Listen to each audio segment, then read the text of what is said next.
on what the technology is going to look like.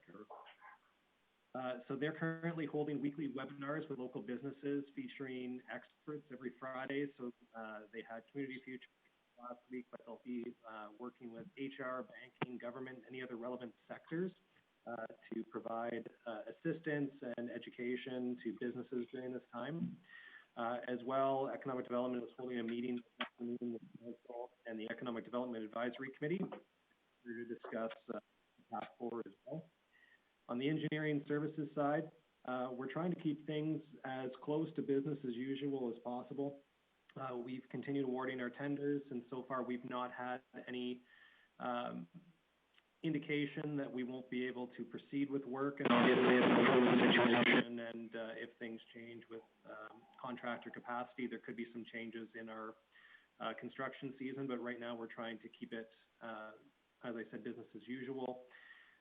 So we've awarded the 2020 Road Rehabilitation and Overlay Phase 3, a traffic signal repair and replacement program RFP, as well as our concrete and asphalt crushing program tender.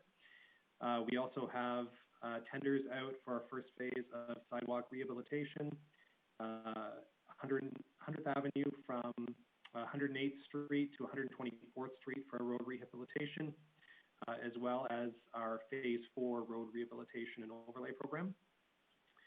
In both inspections and planning, we have seen a little bit of a slowdown in applications right now. However, we have set up processes to conduct business remotely, take payments, and ensure that we are able to keep people working who want to continue working and have the capability to do so. In transportation, some interesting, and that would have been even more interesting news outside of this, is that we've set up a new process for echelon plowing. And echelon plowing is when we have multiple plows plowing at the same time in sequence. And what we've done there is that we've put in preemption devices that allows them to control the lights so that they don't have to stop and disrupt traffic. And it's led to a 20 to 50% increase in our plowing speed, depending on which routes that we're working on. So a pretty significant increase in efficiency that we were pretty excited about. As well in transportation, we began our residential program again on Monday, so you should see them out and about in the neighborhood, as well as our priority 1 and 2 routes. We don't currently have any staffing concerns in transportation to ensure that we maintain snow removal operations, so we're still in good shape that way. In parks, we're preparing for summer operations and what that's going to look like in the current environment. So we're coming up with some plans on how we're going to manage that work, as well as doing a little bit of cleanup on some bylaws and policies in that area that will come forward at some point in the not so distant future. All for me. Thanks, Brian.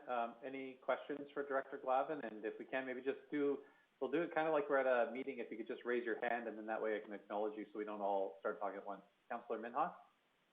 Thank you, Mayor Will Given. I'm very pleased you guys are doing regular business to keep putting the tenders out and stuff. My question is for the transportation. Are we still running full service for the bus service, or we cut down some? Or?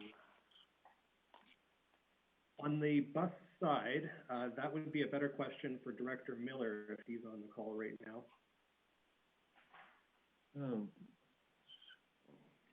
Yes, I am here, if you'd like me to speak to it. Yeah, go ahead. Okay. So at this time, we're actually assessing with Mr. Harvard what we should be doing with bus service. We've noticed a real significant decline in the after hours, in the evening hours. I think that's primarily due to stores are not open in the evening any longer. So we're actually later today having a discussion with Mr. Harvard about what we should do. On the accessible transit side, a really significant drop. It's pretty much just medical appointments and dialysis. Other than that, nobody's really traveling. So we have surplus staff time, and we have to make a decision what to do with that. But in consideration that we still meet the needs that we have in the community. Okay, thank you. Okay, thanks, Doug. Any other questions for Brian? All the other directors will get a chance to present on their areas as well. I don't see anybody with anything. Brian, could we get an email list of the tenders that have been, oh, I see you, thank you. Can we get an email list of the tenders that you referenced? I just would like to have it for my knowledge. I sort of caught it as you're saying it, but it would also help me if I could see it. Yeah. Thanks, sure. Thanks, Brian. Eunice? Yes, thanks, Mayor Given. This is for Director Miller. Is accessible transit available for other appointments, or saying no, or is that what you have to kind of decide going forward? I'll respond if it's okay, Mayor Given. Yeah, go ahead, Arlen. Absolutely it is. Right now there's just no calls. I think in talking to Mr. Harvard yesterday, he has 4 drivers available during the day, and he has worked really at this time for 1 to 2 drivers. But the phones are open for rides. If somebody wants a ride, they can still access it. Thank you. Okay, and we will hear from Arlen again during his report on community services as well. So any other transit or questions we can also ask there. Anything else for Brian? If not, then we can get into the other items. Then item 1.1.2, traffic safety and calming on 132nd Avenue. Good morning, everyone. Is my volume okay? Okay, thank you. So at the January 13th, 2020 council meeting, a public delegation approach talking about traffic as a result of the new Kingsgate development east of 88th Street along 132nd Avenue. As a result of that discussion, there was a motion passed directing administration to report to the appropriate standing committee options for traffic count, safety, and traffic calming measures along 132nd Avenue at 88th Street and 92nd Street. So a little bit of background, 132nd Avenue is currently a rural cross section, 10-meter wide, single lanes. The land west of 88th Street, north of 132nd is agricultural, and there's very few accesses other than this. In the transportation master plan, 132nd Avenue is designated as an arterial roadway, and at about the 90,000 population threshold, we anticipate widening and additional improvements.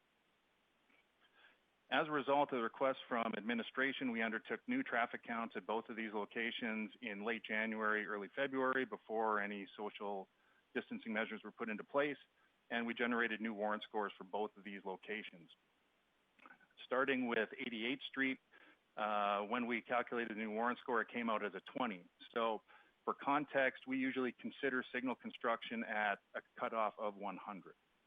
So the indication is that this is not close to requiring signalization or additional control at this time. Additionally, some of the resident concerns focused around the amount of time that it took to get onto 132nd when northbound at 88th Street. So in addition to the traffic counts, we also put up a camera and did what we call a delay study, where we watched vehicles as they approached the back of the queue and then timed how long it took them from entering the queue to being discharged at the stop line. During the peak hour in the morning, or the peak 15 minutes from 7:45 to 8 o'clock, these were a maximum of 6 vehicles, and the delays were typically less than a minute for somebody entering the queue.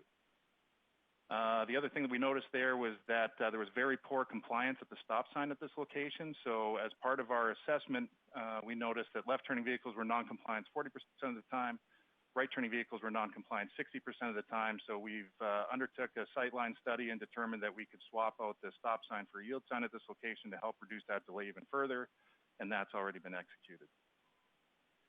Transitioning to 92nd Street.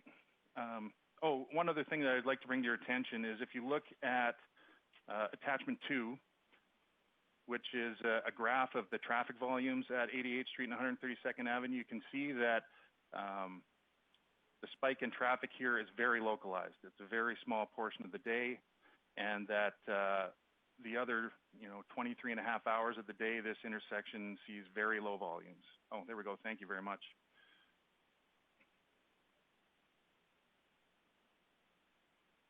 So yeah, we can see here that around 7:45, we see a peak of 120 vehicles, and then throughout the day, there's even sections of the day where there are 0 vehicles traveling northbound at this intersection. So administration believes that this isn't suitable for additional upgrades or controls at this time. Now I'll switch to 92nd Street and 132nd Avenue. So this, of course, is the roadway between McRae Industrial Park and Maude Clifford School. Again, we did a new traffic count. The warrant score here came out as a 56. Again, our threshold for construction is 100. We've actually seen this warrant score drop by nearly 10 since our last count 2 years ago, which is just an indication of dropping traffic volumes. While we do admit that there have been concerns about people in the AM getting on northbound and in the PM getting on southbound, again, these are very localized points of small delay, and we don't believe it warrants additional intervention at this time. The question of safety, both of these locations have very low collision rates, and neither one appears in the top 50 for collisions throughout the city. So we don't feel that safety concerns are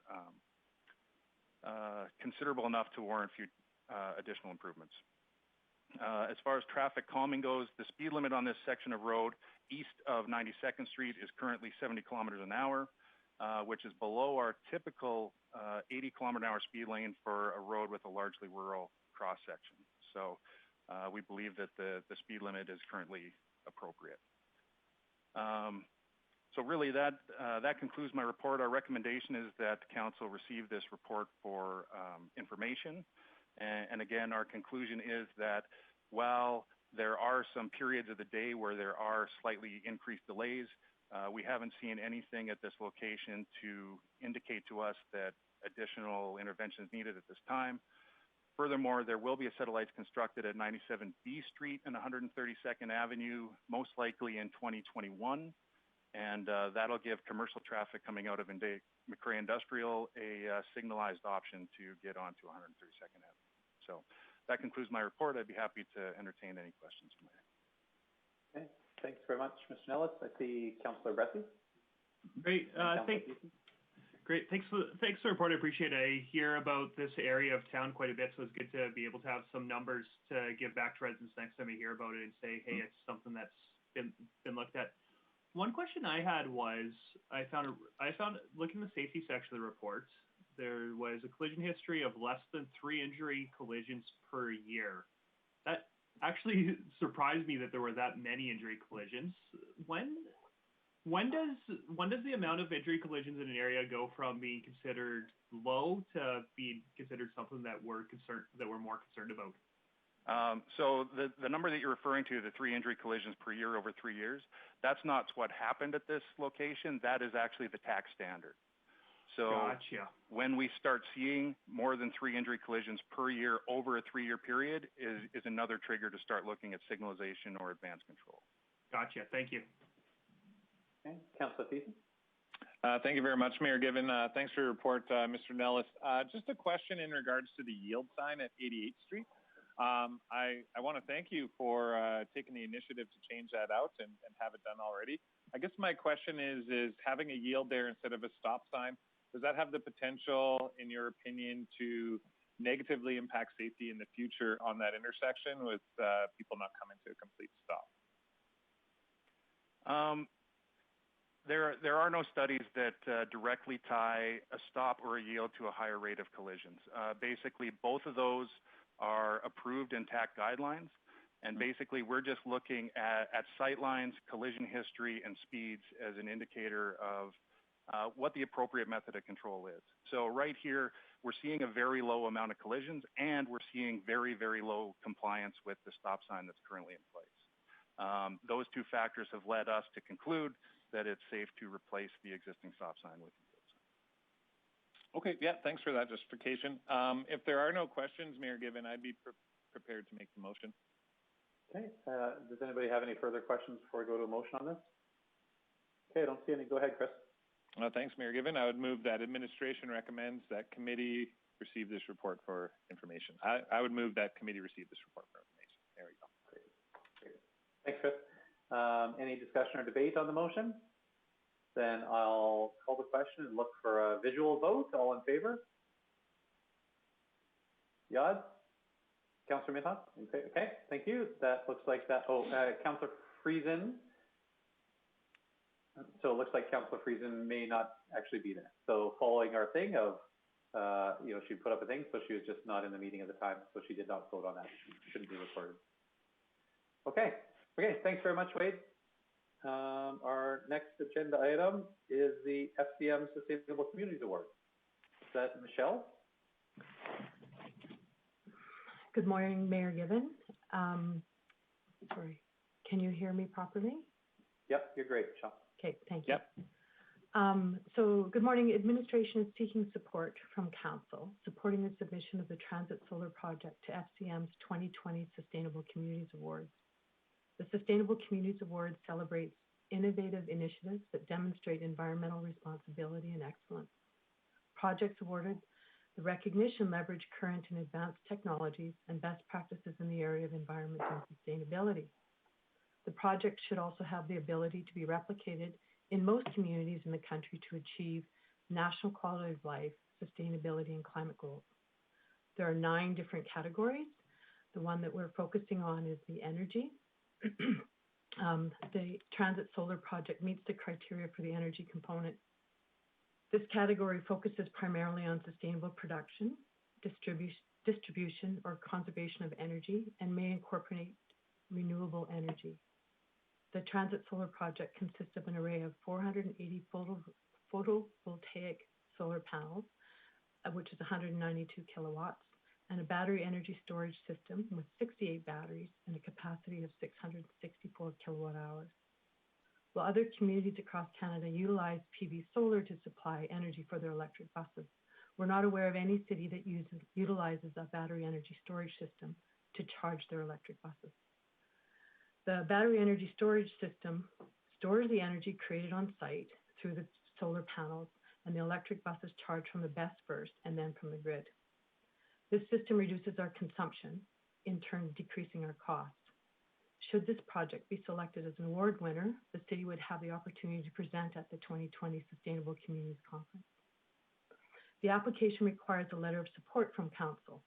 Therefore, we are requesting that Council Committee of the Whole direct the Mayor to write a letter that supports the submission of the Transit Solar Project to the FCM 2020 Communities Award. And I will take any questions, should you have any. Okay, thanks, Ms. Gardner. Any questions for Michelle? Councillor Thiessen. Thank you very much, Mayor Given. I'm very happy to see that we're submitting for this award, hopefully. I just a question as far as what the battery storage system is taking in above and beyond what we need for the buses. Are we able to bank any of that and put it back into the grid with the power generated from the BESS? Ms. Gardner?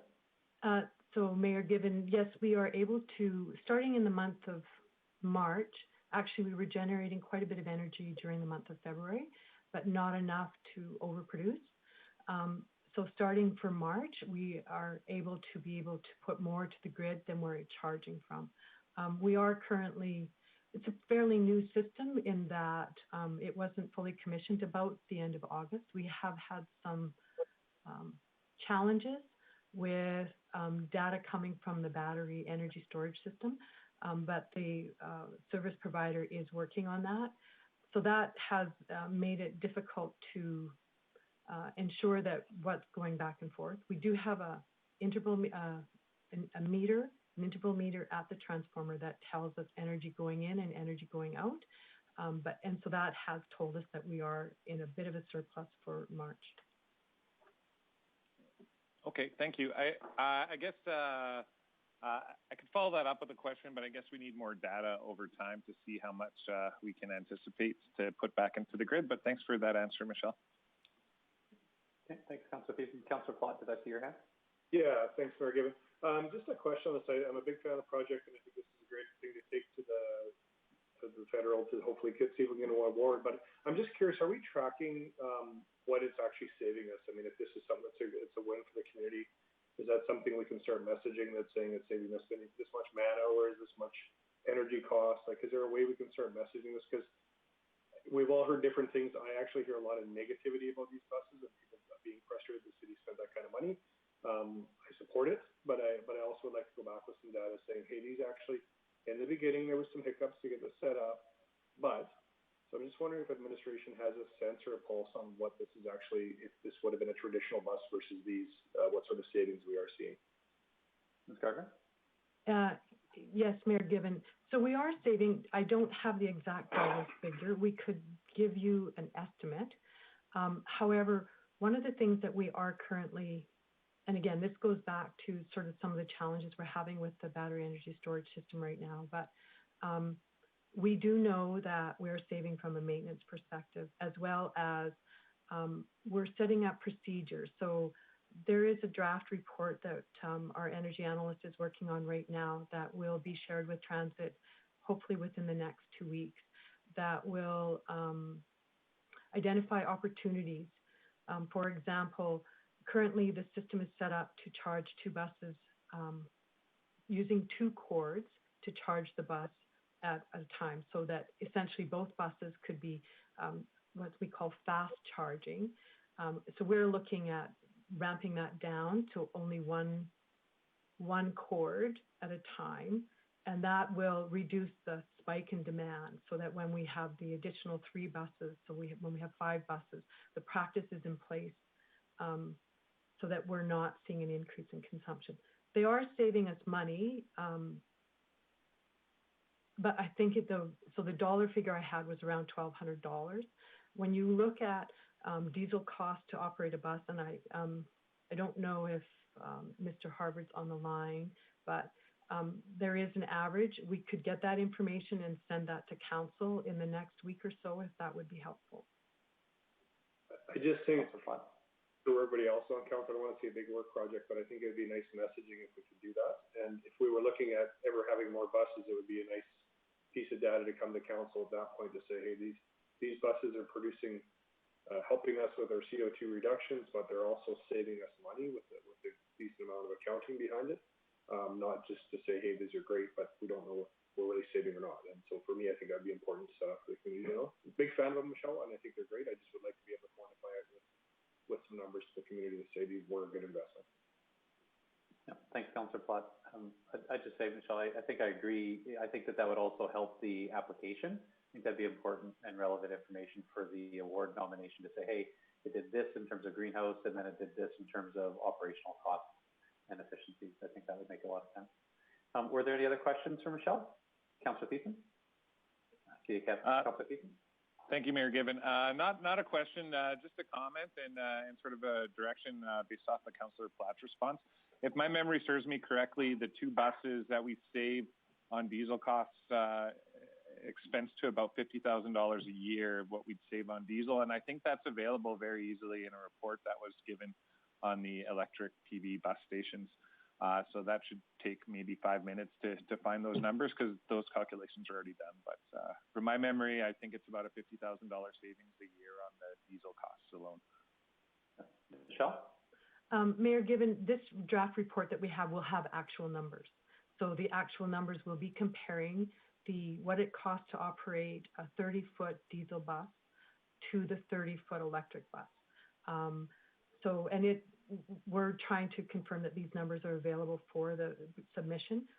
Once it's in a finalized version, more than happy to share that with council so that you can actually see the numbers. But we were very cognizant of wanting to ensure that we are comparing cost per kilometer to operate a diesel bus versus an electric bus. Great, thank you. Councillor O'Toole? Yeah, just a comment, Mayor Given. I'd just like to thank Michelle for taking the initiative to brag about the project on a nation scale. And obviously with the new information, or the information that's available, we can brag about the cost savings and the lack of required maintenance on a schedule. And so I'm very supportive of this, and I would urge my council members to be on the pedestal maybe, and when this event takes place, and accept the award. How's that sound? Thanks, Councillor O'Toole. Councillor Bresley, I saw your hand.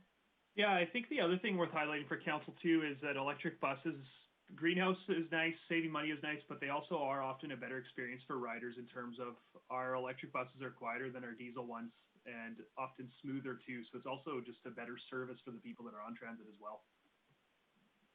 Yeah, great. thanks. So I'm still looking for a motion then.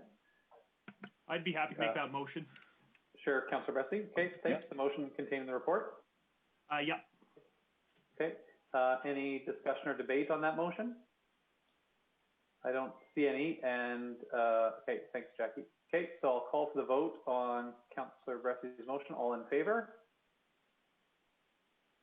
Okay, thank you. And Arlene, you able to get that? Or Amanda? Okay. So was there anything else for, large scale? No, that's on to Community Development Authority. Community Services. Was there anything else for the Infrastructure and Economic Development Committee? Doesn't look like it. Are we doing outstanding items list? I just noticed those aren't in there. I was imagining to close it off. Arlen's shaking head no. I can speak to that, Mayor Given. Sure, Arlen. I actually inquired about that this morning with Ledge Services, and they weren't sure on the process to address them, so it'll be addressed probably in the next CCW or next committee meeting. Okay, thanks very much. Thanks for the heads up, and you might as well take it away. All right, thank you, and good morning, Council. So I'll just give a brief update on all the departments. So with the CKC, obviously it remains closed to the public with the exception of the Collision Reporting Center is still open. During this shutdown period, we're doing a thorough sanitization and deep cleaning of the facility. That's been occurring since March 13th. And we've also adjusted our hours for staff Monday to Friday and not on the weekends any longer. The ice at the Coca-Cola Center was taken out on March 19th and 20th, and we're working through a full arena shutdown process. And then guest services, bookings, and finance have been working to ensure all customer accounts are up to date, that refunds and credits are being managed for recreational cancellations as well. So we're being very fair with the public, with our clients. Switching over to events and entertainment. So again, all the buildings are closed to the public, so we're down to minimal staff. And those that can work from home are working from home. And we have staff also working to reschedule postponed events and looking for new content for when we do reopen in the future. On the facilities side, what Mr. Phillips did is he staggered the start times for his staff to minimize contact, just another effort to keep staff safer. And it's a good time right now for his staff to be doing some work. Most of our buildings are empty other than a few staff, so they can work with less obstructions in the way. So it makes them more effective. And they're also busy evaluating some RFQs for standing offer agreements for general contracted services. Switching over to fleet, the street sweeping overhaul continues, or the program is continuing and should be completed in April, so we'll be ready to hit the ground running when weather permits. I was over there a couple of weeks ago, and it's about a month actually to do a complete overhaul on a street sweeper. It's quite complicated, and it's heavy labor type work, removing some of the parts. So it was quite interesting to see the mechanics working on that. And the mowing equipment and the trailer inspections are underway. And when they have time, they're also, the fleet staff are helping to do a more thorough job sanitizing the transit buses, so making those safer for the public and the drivers. Switching to sports development, wellness, and culture. Fireworks RFP has been evaluated and expected to be awarded in the near future. That'll be for upcoming events, end of June, early July. And then a good news story with the Perfect Mind software that we started using in February. We can actually use it for processing payments for the customer care program, which is part of the GPREP initiative for providing food into the community for those who need it. And then Ms. Casualay also advised me yesterday that they found a way to use the software now that they can, and it should be set up today, so they can process transactions for inspection services, development, and engineering services as well. So it was a very good software program for us to purchase. It's coming in very handy these days. And then on the transit side, we recently evaluated an RFP for the community buses. And those are the cutaways, the smaller buses. So we're placing an order for 8 of those. And they're 2/3 grant funded, 1/3 funded by the city. So it's a good use of grant funds and a good use of our funds. It'll position us in very good shape for the future. And I already spoke a little bit about it, but the accessible transit rides is down when Mr. Harvard wrote this, it was down 80%, but I think it's even more now. And it's just dialysis in the morning and then medical appointments throughout the day. But probably enough rides for one driver out of 4 that we have on shift. So we have to assess that and make a decision on that. But at the same time, we'll make sure that those that do need the service will be provided with the service. And then on the conventional ridership, the numbers there are down as well. I did mention that. It's mostly due to department stores are closed earlier. The college is closed. So there's limited ridership there. And our intention is to meet with Mr. Harvard and talk about what would look best for the future. And then if we do make some adjustments, we can always certainly go back when the need comes back. We won't leave our clients high and dry. That's not the intention. We do have free transit at this time, and they're accessing the buses from the back door versus the front door to keep the drivers safer. But yesterday, I purposely drove around the community for a little bit of time, looking at the ridership on the buses. And there was only one bus that I actually saw a few riders on. I'm sure I didn't see all the riders on the buses, but it kind of drove it home for me that this is something we should be addressing. Even Mr. Harvard mentioned to me yesterday that one of the drivers said, and this was on the accessible transit side, saying that really doesn't make sense for 2 or 3 drivers to be sitting in the office when there is no rides. So I think they've recognized that it's time for management to do. That's my report, unless there's any questions. Okay, thanks, Arlen. Any questions for Arlen? Councilor. I'm wondering on the bus side if there's been any exploration if we're seeing ridership decline so much using our dispatch abilities with accessible that we've got with accessible transit to do on-demand transit service for the duration. Yes, thanks for the question, Councilor Bressie. We've actually had that discussion, and we think it would be the way to go. And we have the smaller buses that we could certainly dispatch for rides as required. So last week, Mr. Harvard and I did talk about that. So it's certainly an option. Councilor Plot? Thanks, Ruben. I had a similar question to Councilor Bressie, but my other one was maybe just around fleet. Just wondering what the city is going to be requiring for potential fleet equipment purchasing later in the year. Again, taking advantage of some of these horrible things that are happening in the world, but already hearing a lot of people looking at taking equipment to auctions and those sort of things again. Is there an opportunity for the city to be looking at expanding or purchasing our fleet here in 90 to 120 days to maybe take advantage of some of that stuff, or if that's something management's already considering? Yeah, Arlen, go ahead. Okay, thank you. We haven't really talked about that in great detail yet. We did last week. We talked about the normal equipment purchases that we do throughout the year, but I'll talk to Mr. Thompson about options and also include Lori Gaudette in the discussion from procurement. Thanks, Arlen. Councilor Minhas.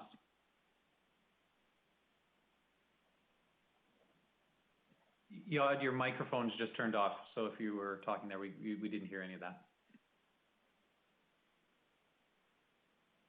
Sorry about that, but thank you, Mayor Given. The question is that city don't go buy on the auction, they buy the new equipment, right? Yeah, at this time we haven't been going to the auctions as far as I know, but I think it's certainly something we could look at. But and I know my own experience with auctions is you can look at the history, you can contact the previous owner and assess if it's, you know, hopefully they're being honest with you about any problems that there might be with the equipment. But these days there might be some very good equipment at the auction sites, so we'll certainly have a look into that. Okay, thanks, Councilor Minhas. Arlen, has Transit done any analysis? You know, I appreciate that the ridership numbers are just down, and for obvious reasons, but is there anything more that we can learn from looking at that to figure out which routes and which times to kind of think about which type of people were riding it? I heard you say that the department stores were closed, and so, you know, that relates to the ridership. Is that because there are less people going to shop at the stores, or because there are workers who don't have work to go to? Like, is there any way that the numbers can tell us anything about who rides transit? Thanks, Mayor Given. We've talked a little bit about that, and I guess on the department store side, I know when we talked about it with council a little while back, there there was one employee at one of the department stores that we had to keep that late ride option for him. So we have talked a little bit about that. We know the people aren't using rides for socialization these days either, but I'll talk to Mr. Harbert and see if we can dig into it deeper and assess where people are needing the rides in the evening. But I think it's very limited from what I understand, but we'll certainly have a thorough discussion on it before we make a decision on it. Sure, and just to be clear, I have no problem with curtailing the service to match current demand. What I'm just saying is that this might be an opportunity to have a look at comparing and contrasting which routes were busy at what times in the past, and matching that up when, okay, schools got closed, then what happened to transit ridership during that period? And then after that, non-essential businesses were closed, then what happened to transit ridership during that period? And it might give you some sense of, okay, well, when all the schools were closed, transit ridership dropped by this much, so we could make a thumbnail guess that, well, maybe much of the ridership was students. And then when non-essential businesses closed, we saw an additional drop of however much. And again, a thumbnail only, but that was probably tells us that many people that were going to work are no longer going to work, might be a part of that. So, I'm just curious whether we could do that, but it would be interesting to match that up against other things and see if it could give us any idea of who actually was riding transit before by who left at different times during this change. Yeah, well, it's very good comments, and I'll discuss that with Mr. Harvard today. Thanks, Arlen. Were there any other questions for Arlen in the director's report? I don't see anybody. Okay, then we'll go on to the large-scale tourism grant funding. I see we've been joined by Katie. Oh, Jackie, did you have something? Yeah, Mayor Given, I'd like to declare a conflict of interest in this discussion as I'm doing some work with the Bear Creek Folk Fest. So I won't vote on this. I mean, it's a public meeting, so I'm assuming it's okay for me to remain here on the screen, but I won't be voting on this. Thanks. Great. Thanks very much, Councillor Clayton. Thanks for noting that, and appreciate, especially in this sort of thing, not quite sure how to handle those, but I appreciate you flagging it. Just, yeah, excellent. Thank you. Ms. Bieberdorf, go ahead. Morning. Thank you. Just making sure everyone can hear me. Yep. Okay. So large-scale tourism funding received 4 applications for 2020. We worked with the Finance Department to complete a financial review of each application, in addition to ensuring the criteria for the grant were met. The budget for large-scale tourism was reduced during 2020 budget deliberations to $100,000, and the procedure for this policy also indicates that no grant may exceed 50% of the annual budget, so that means no grant should be more than $50,000. Of the 4 applications, 1 did not meet the criteria of occurring within the city, Evergreen Park, or the Crossland County Sportsplex, and that's the Teepee Creek Stampede. So for that reason, a grant was not recommended for that event. The second event was the Grande Prairie Buck Wild PBR event, and it's expanding from a 1-day event in 2019 to a 2-day event this fall. The organizer is also exploring opportunities to host this event at a city venue, or will continue with the event being held at Evergreen Park. Financial statements from an accounting firm were not available at the time this report was submitted. Only income statements were available to review. The Finance Department indicated that financial needs should be verified with the financial statement. So the recommendation is to provide $50,000 in funding pending receipt of financial statements from an accounting firm. The third event is the Grande Prairie Stampede. It meets all criteria and shows an expected surplus for this year's event. 2019 financial statements also showed a surplus of $147,000. The financial review indicated a very healthy financial position with no debt and a large sum of cash, and a grant was not recommended for this reason. And the final event is the Bear Creek Folk Festival. It meets all criteria and is in its 5th year of operation. The organization does have more liabilities than assets. However, it has grown significantly since inception. The procedure for large-scale tourism indicates preference will be given for events less than 5 years old, and for this reason, in addition to the financial position, a grant of $50,000 is recommended. In summary, administration recommends a $50,000 grant to the Grande Prairie Buck Wild PBR event, pending receipt of financial statements from an accounting firm, and $50,000 for the Bear Creek Folk Festival. Okay, thanks very much, Katie. Any questions from Ms. Bieberdorf? Councillor Thiessen and then Councillor O'Toole. Thank you very much, Mayor Given. Thank you, Ms. Bieberdorf. Just a question in regards to our, our criteria for the grant awarding. Correct me if I'm wrong, but those financial statements, they're supposed to be submitted with the application in order for it to qualify, or are we just bending the rules a bit right now? Thank you, Given. So we do request that they are submitted in advance. It just depends when their year end occurs and if the financial statements are even available. We had changed the deadline to February 1st this year, and for those that had a year end of December 31st, we didn't get their financial statements until several weeks later, and there's still some that, like the Buck Wild event, that haven't been able to provide them at this time. I think we have to be a little bit flexible depending on when their year end is, because we have to give them a couple of months to get those statements together. And has the group indicated when they might have those financial statements available? They haven't indicated that yet, but I have asked for them, and they've given me preliminary income statements and a balance sheet, but I haven't seen any indication of when the financial statements will be submitted. Okay, thank you. Thanks, Councillor Thiessen. Councillor O'Toole? Yes, thank you very much, Mayor Given. Katie, Ms. Bieberdorf, just want to let you know that I'm very open to the two suggestions of Buck Wild and the Bear Creek Folk Festival. I think those are good choices on the information that we had. My concern is with the situation we have in the world right now, we've been told that there may be a second run of things taking place in the near future. My concern is, what's the game plan if we give the money and we don't have a concert or we don't have the event? Where does the money go at that point in time? These people are investing a lot of money hoping that the time will be a good, safe event. But if the federal government or the provincial governments puts a hold on things, they've already got that money spent. And I'm just wondering what the game plan is. Ms. Bieberdorf? Yeah, thank you, Mayor Given.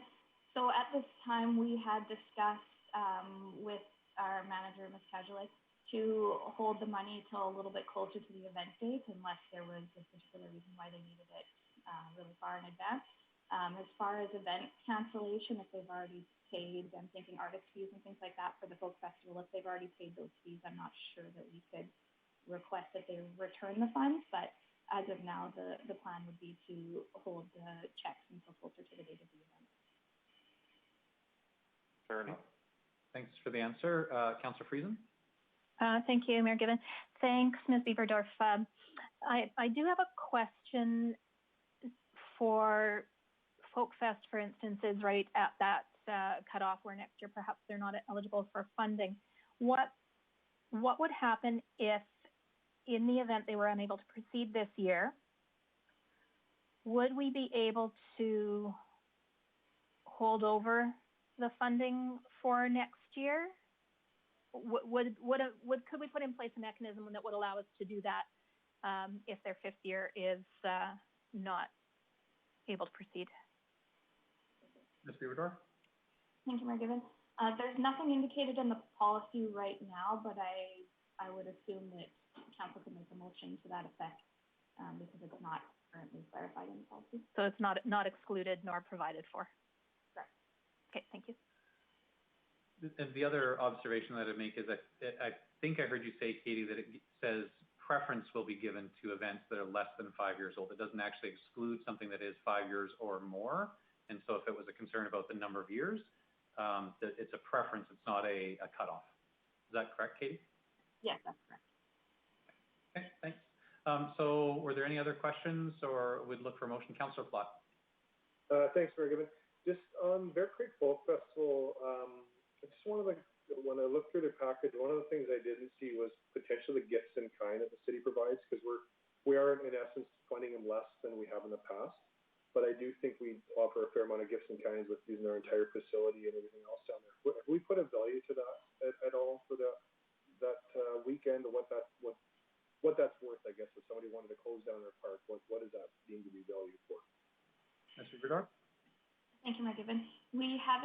currently been tracking just in time for this particular event. However, just in time is starting to be tracked. The finance department's working on a lot of different kind trackers for facilities and that type of thing. For as far as using the park, event permit is $250 for a for-profit, and it's no charge for a not-for-profit. So there's not really a different kind value to using the park for the entire weekend. If they wanted to use the pavilion, for example, they would pay a rental fee for that unless we provided it just in time. Okay.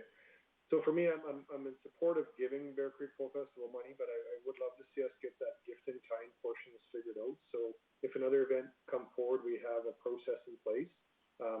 Love to see that park full all summer long, but at the end of the day, I don't know if it was full all summer long, if that's what people want. But I do think because we're funding them less, I'd like the messaging to be more around the city giving less, but we are also giving them a lot of different things besides just the park space, in my opinion. We've got RCMP dedicated to the park at that time, and not totally dedicated, but I've seen a pretty good presence there that normally wouldn't be there. So just different things that the city's throwing into that event, I think would be important for us to start capturing. Okay, any motions arising? We have a recommendation in the report, Councillor Thiessen. Yeah, thanks, Mayor Given. I'm going to try a motion here, and I guess I'll speak to it as well. I would move that council approve $75,000 for the Bear Creek Folk Festival and $25,000 for the Buck Wild event. I guess I look forward to the discussion and debate. It's different than the recommendation. But we received several letters of correspondence and a video correspondence from festival promoter Sarah Card expressing her concerns about the festival and the number of funding that they're receiving. They're having significant decreases for their provincial funding as well as their county funding. And this is turning into a marquee event in our community. And I would hate to chop the legs off of it, while it's still running. And so I would be in favor of giving them the full amount as requested, but I'm asking for $75,000 right now because I think that's a decent amount that we can discuss and debate. I do have some concerns about the Buck Wild event. Largely, they just incorporated this January.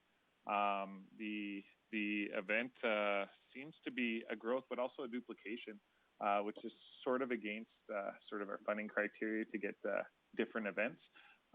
If it were up to I might be more in support of the Stampede application because they have a consistent history in the community. Even though they got a great surplus, they've also had some lean years as well. But this funding is geared towards new events, and I'd be willing to give Buck Wild a try, but not at the full funding request. It's a significant request. In fact, when you go over their financial statements, last year on a one-day event, their event management was $5,000. This year, it's a $40,000 event management. So in a sense, I do have some concerns, especially for the late season, October 2nd and 3rd, and how much time they may have if they have bad weather or inclement weather, whereas the Bear Creek Folk Festival has shown, especially last year, that they can operate well and consistent even in the worst climate. So with all that being said, I would move that we approve $75,000 for the Bear Creek Folk Festival and $25,000 for Buck Wild. Okay. Thanks, Councillor Thiessen. I just want to check and make sure. I just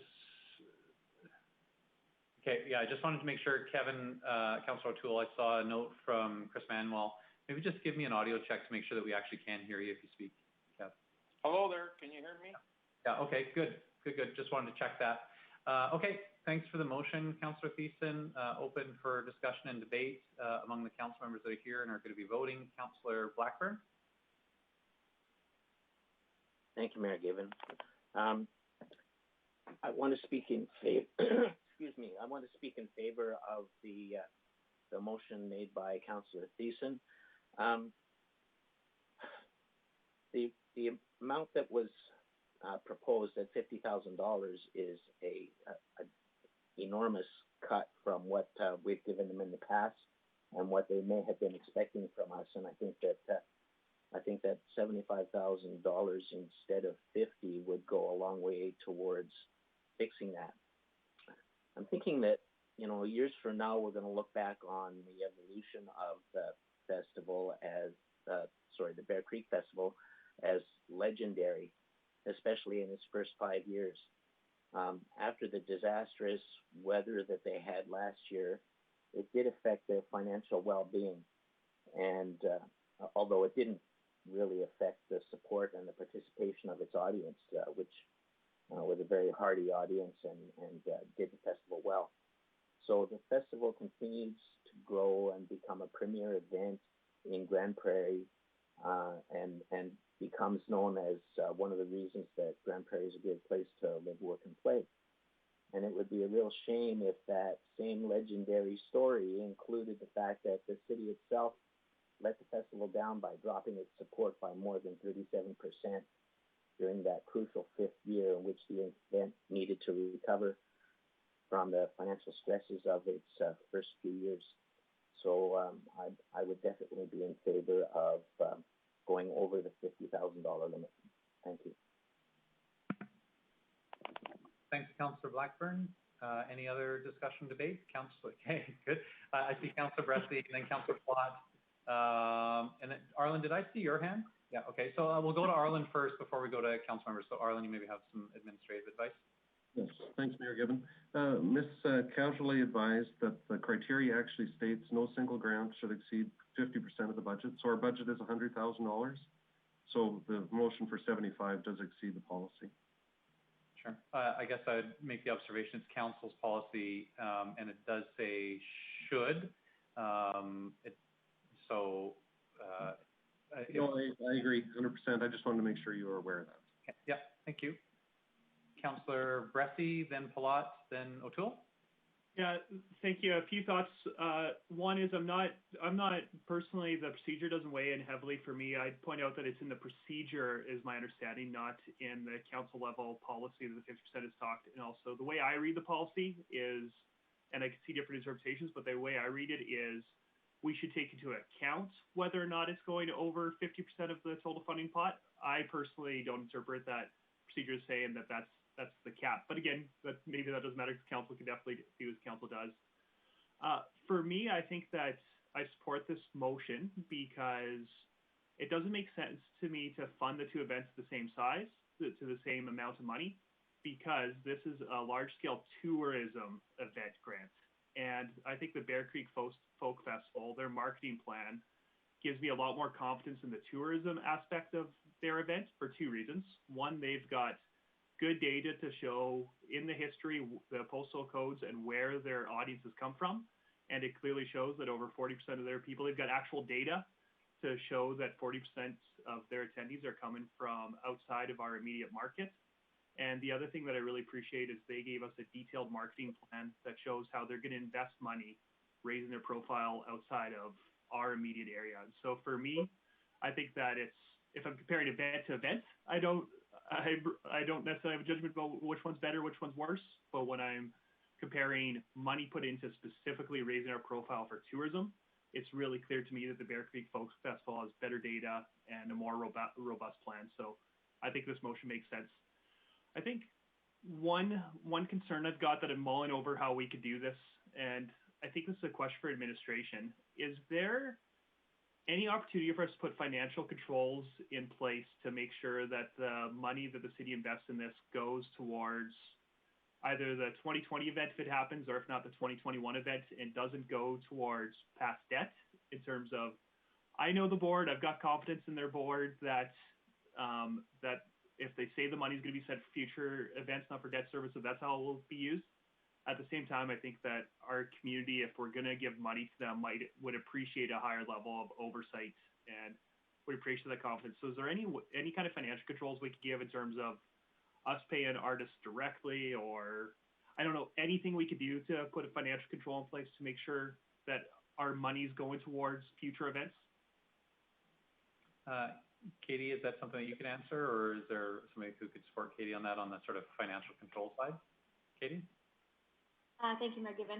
I would have to defer to the finance department on that one. I'm not sure what type of controls could be put in place, but I'm sure that they could come up with something.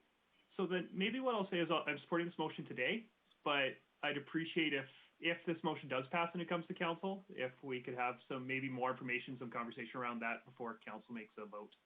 Well, and I'll just note that I saw the corporate services director come live with the video picture. So I'm one change. Does that mean you had a comment on the financial control side?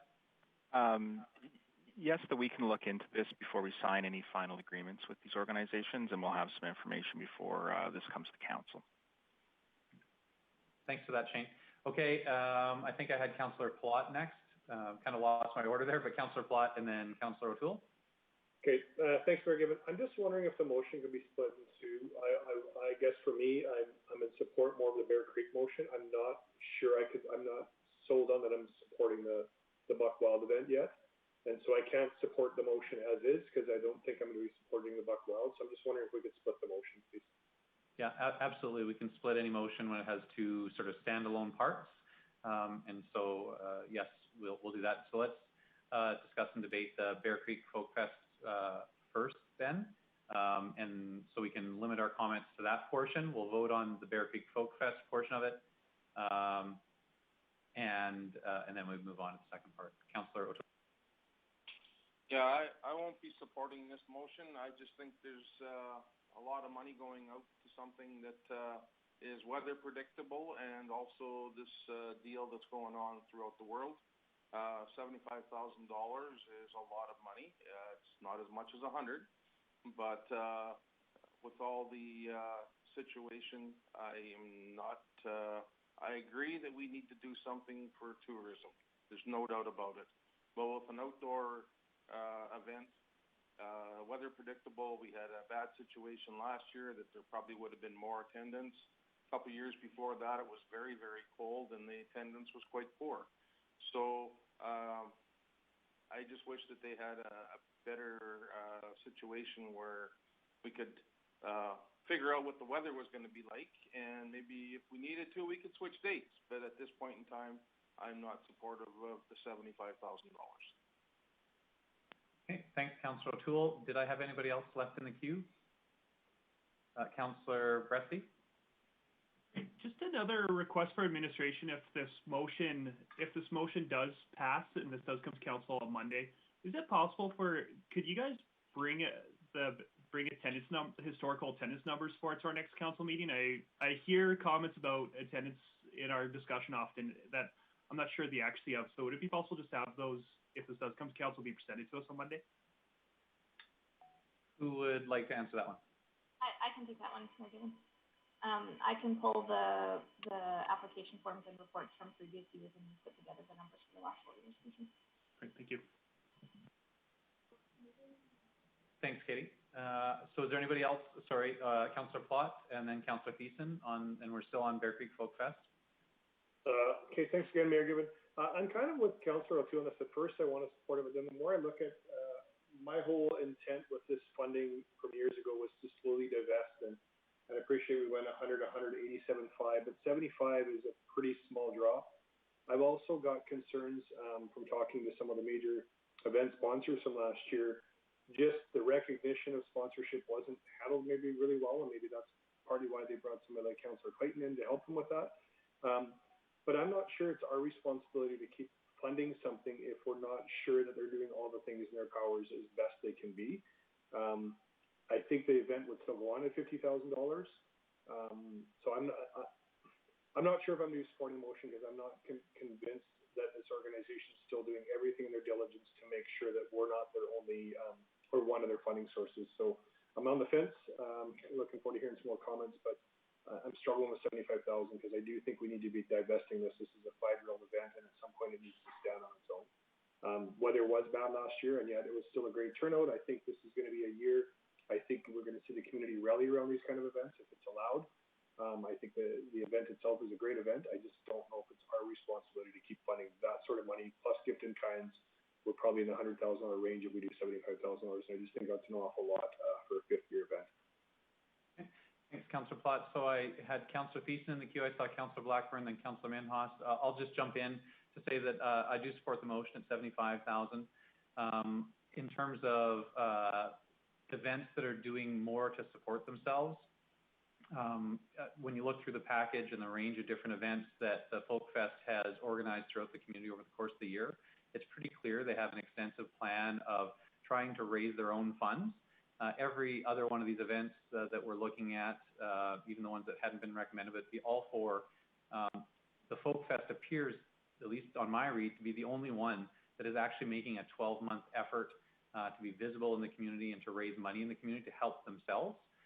So I would suggest that of any of the applications, the Folk Fest is probably the furthest advanced. They literally have events pretty much every month, if not every second week in the community. And so in terms of saying they need to demonstrate that they're willing to do some work to raise their own money and raise their own profile, I can't think of anybody that's doing it any better. That and the actual hard data that Councillor Bressy referenced, we have asked groups to say, show us that you're bringing people into Grande Prairie, and there is no other group that has been able to show as conclusively or specifically that they are actually bringing lots of people from far away who wouldn't come to Grande Prairie normally to our community specifically for their event. And so for those reasons, I'm supportive of the $75,000. I think it is a reasonable step down, particularly in uncertain times. And in uncertain times, I think we need to focus on what are core services.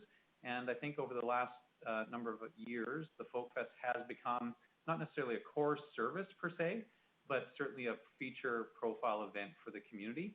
And we can probably only support so many of those. The ones that you do have, you need to support them well and make sure that they're solid and can continue. And so for all those reasons, I support the motion. And then Blackburn, then Councillor Minhas. Thank you, well, Mayor Given. This time I can't support this for 75, but I'll go with the original proposal, 50,000. And for me, like what I'm seeing last few years, this up and down, but it is a good festival and lots of people coming out there, but I don't see it should increase 25,000 all of a sudden. That's so I'm not going to support this one. Thank you. Okay, thanks, Councillor Minhas. Councillor Thiessen. Thank you very much, Mayor Bill. I actually agree to an extent with Councillor Palat that there should be some kind of quantifiable gift in kind notice that the city can compile with helping any event. But a lot of what I was going to say, Bill, you had already stated about the 12-month commitment. But I just want to touch on another couple things here with the Folk Festival. It's not just a 12-month commitment to itself. It's also a 12-month commitment to artists around the Peace region who otherwise wouldn't have any opportunities for exposure. I had the opportunity to MC their songwriting contest, which was largely exclusive to Peace region residents, and over 75 different artists applied from around the area. Well, it was about 68 from around the area and 7 from other places. So they're not just committing to themselves, they're committing to a whole music and art scene here in Grande Prairie and providing culture and an attraction that people will come to see year in and year out. This is a blip year for them. So next year they qualify for their provincial funding again. They'll qualify again for their county funding. The Rotary has given them a commitment to that. Sarah, the organizer herself, in talking with her, she said that she's making a strong commitment to address the concerns from some sponsors, not all sponsors, but some sponsors that didn't feel like they got everything that they needed. And right now, it's a sort of wait and see with those groups, especially under the circumstances. I don't see it as a decrease or as an increase, actually. I see it as a decrease. The $75,000 is $12,500 less than last year what we gave. It's about $25,000 less than a couple of years ago that we gave. So the $50,000 is a significant decrease. We are increasing that amount through this motion, but as far as our contribution, we are gradually scaling back. And I see the Folk Festival next year. If everything goes this year, great. If it doesn't, they've proven to us that they will hold the money over and host a great event again when the time is right for that. So I have total trust and faith that they're not going to run away with it and use it to spend on their own debts. But I also see it as next year. If this happens this year, next year we could probably scale back to $50,000 or less and it wouldn't be as big of a deal because they will have all those other funding streams available to them again. So I think it's imperative that we support it, and I would give them their full amount, but I'm making a compromise for council here at $75,000. So I would encourage council to support this motion. And finally, just one thing, I just had to ask, Councillor Bresty mentioned that this is going to council, but is it? Because we have a council committee as a whole right now, and it seems like all members of council will be voting on it today. So wouldn't that just clean the slate? Would we have to discuss this at council? No, no, and you know, we'll have to work through this, but this is actually council as a committee. And so anything from here, in spite of the fact that we may, even on issues where all of us vote on it, it is council as a committee. And then it has to be actually approved by city council at a regular official council meeting. So that'll be the same for all of our motions. Okay, yeah, sounds good. Thank you. Councillor Blackburn? Thank you, Mayor Given. I think most of the things that I wanted to say were expressed by you and Chris, and so I would just urge councillors to vote in favor of this motion for the betterment of the city and its participation in this very significant event in the city. I'll ask a quick question. I will have a supplementary motion to make regarding Bear Creek, and I'll leave it to you, Mayor Given, to decide whether that happens right away or whether it happens after we vote on the other one. Thank you. Okay, thanks very much. Any other discussion, debate on the first motion here on Bear Creek Folk Fest? Seeing none, I just want to confirm who's around and who's going to be voting. Councillor Thiessen, are you there?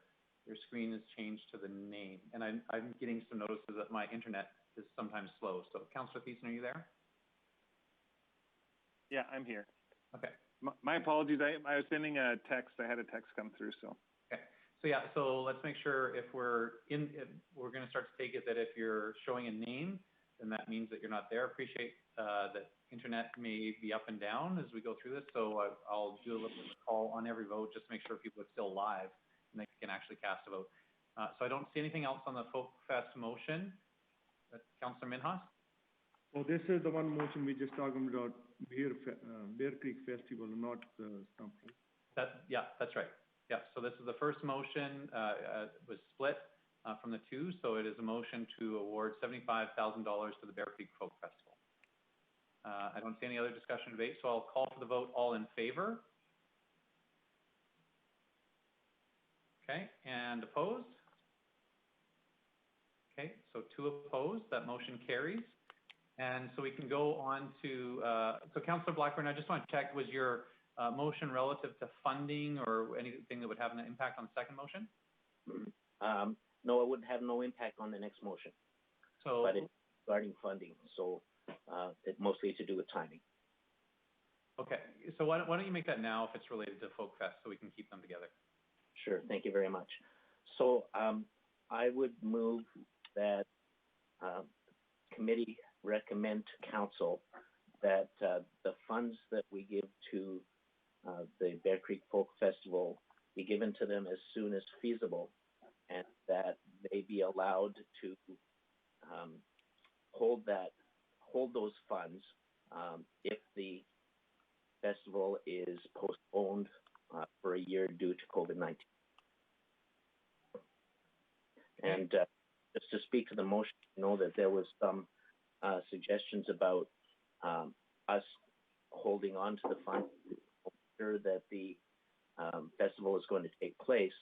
However, I know that they're also dealing with the financial burden that was placed upon because of the weather that they had last year, and the fact that their projected revenues didn't come into effect.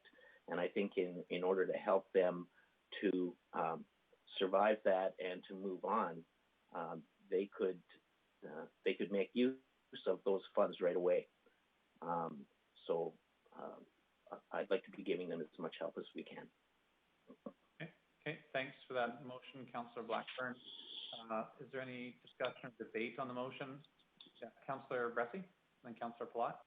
Thank you. I think for me, I can't support this motion right now, but if it does fail and you remake a council, I might be able to support it then. And for me, it comes down to those, I want to know more about the financial controls that are possible, where I'm really okay with advancing the money sooner rather than later if it needs to go to things like deposits on artist events or those things that are for next year. But I need to be able to demonstrate to the public more confidence that this is actually going towards future events before we advance money and say that there's an expectation that it might go to 2021 if it's canceled. So could support it, but I need to know more about financial controls before I can support this. Thanks, Councillor Rusty. Councillor Watt. And somebody's pretty loud. So Chris and Kevin, thanks. I see you, Kevin. Just make sure you got your microphones muted if you can. Councillor Platt. Thanks, Mayor Given. I also couldn't support this. I really appreciate the intention by Councillor Blackburn, because I do think we're obviously wanting to help this organization. We wouldn't have just approved $75,000. I guess for me, I'm the same as Councillor Bressy. I need to know that we're safeguarding the community money. And by advancing that money earlier, I don't know how we safeguard that if they just went bankrupt the next day, or they gave money deposits on artists that were not refundable. I don't know how that helps the city move forward. So I couldn't support it. I really appreciate the intent, because your passion is there for this organization, and that's great for the community. I just think for the community, we need to make sure we're safeguarding their money.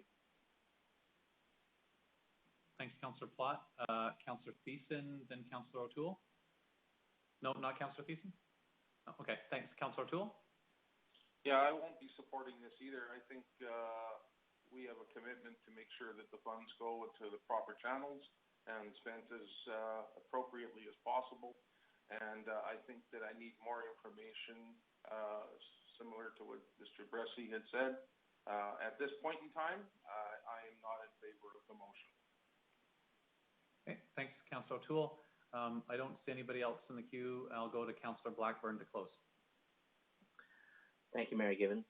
I understand the concerns that people would have regarding how that money gets spent. However, I'd also like to point out that we can trust, I believe, that the money will be spent in the best way possible to make sure that the festival looks after their financial burden and puts on another good event either this year or next, depending on when they're able to produce it. And I really think that once the money is in their hands, it's up to them to spend it as they have promised. I think that if the city wants to be somewhat in control of how the money is spent once it's been donated, then perhaps the city should be asking for a place at their board table. Thank you. Okay, thanks, Councillor Blackburn. So that was the close. So we'll call for the vote on Councillor Blackburn's motion, which was to advance the money as soon as possible to the Folk Fest. And I'm sorry, maybe there's additional detail. That was sort of the operative part, but Councillor Blackburn, you just want to confirm what that was for us again? Yeah, the other part was to allow them to hold the funds to next year if the event this year has to be canceled because of COVID-19. Okay, thank you. And so I don't see any other discussion. That was our close, so I'll call for the vote on Councillor Blackburn's motion. Please vote. All in favor? 2 in favor. Okay, and opposed? Okay, there's our balance opposed. So that motion does not pass. So we'll move on then to the Buck Wild event, and the motion was to approve $25,000 for that event. Is there any discussion or debate on that motion? Councillor O'Toole, go ahead. Yeah, I happen to know the person that's promoting this, and just on a personal note, this event is televised all throughout North America.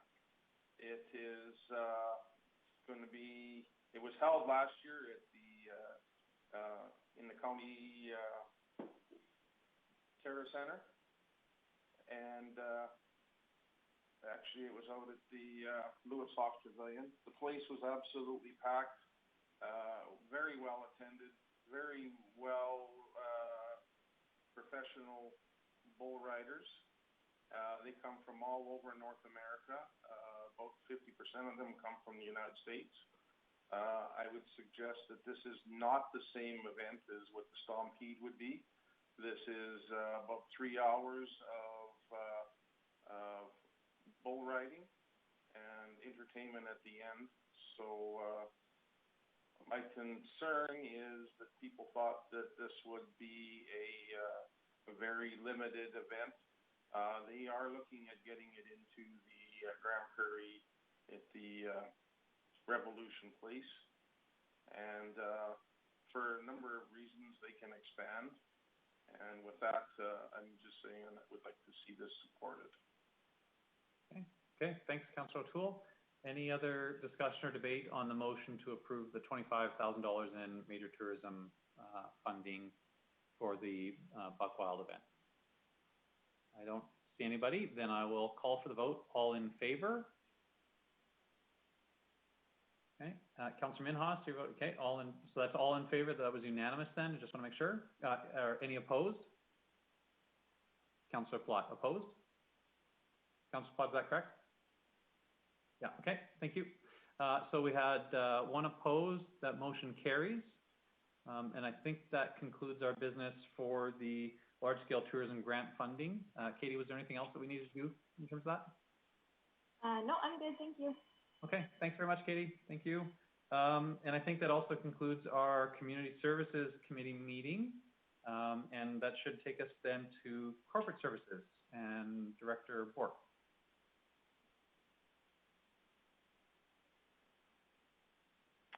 Thank you, Mayor Given. I'll start with the Director's update. Assessment and Taxation have been fielding a number of questions on our taxation installment payment plan, the TIPS program. We extended the deadline to withdraw to the 25th, and we had 147 people withdraw from the program for the month of March. Typically, there are about 9,600 residents in this program and about 580 commercial clients, and we take in about $5.1 million through TIPS every month. The reduction we had in the last week will take that down by about $200,000 a month. In line with that, Finance have been working with a number of financial institutions to look at some options for some lines of credit or other financial instruments to make sure that the city is in strong financial cash position. That will require a borrowing bylaw. We haven't done these typically for operating, so this is a bit of new ground for us. We will be bringing that before the middle of April is our plan to bring that bylaw to council, possibly as early as next week. We have a number of institutions that are interested in helping us out. We are we're in a strong financial position. We believe that a line of credit will be a better use of our funds and not dipping into reserves, which are getting a fairly still strong return. Human Resources has been busy helping with some of our temporary layoff measures that we had to implement last week. And Procurement have been ensuring that we have a strong supply of custodial, fleet, and aquatic supplies for the next 3 to 6 months. They have also done some support for GPRAP in their procurement and their supplies, including an interesting initiative where we were one of the first purchasers of a local distillery making some hand sanitizer. We helped them get that off the ground by securing an initial purchase. GIS has probably been one of our busiest departments in the city in supporting everyone's work from home needs. This has included hardware and some new online portals for further staff.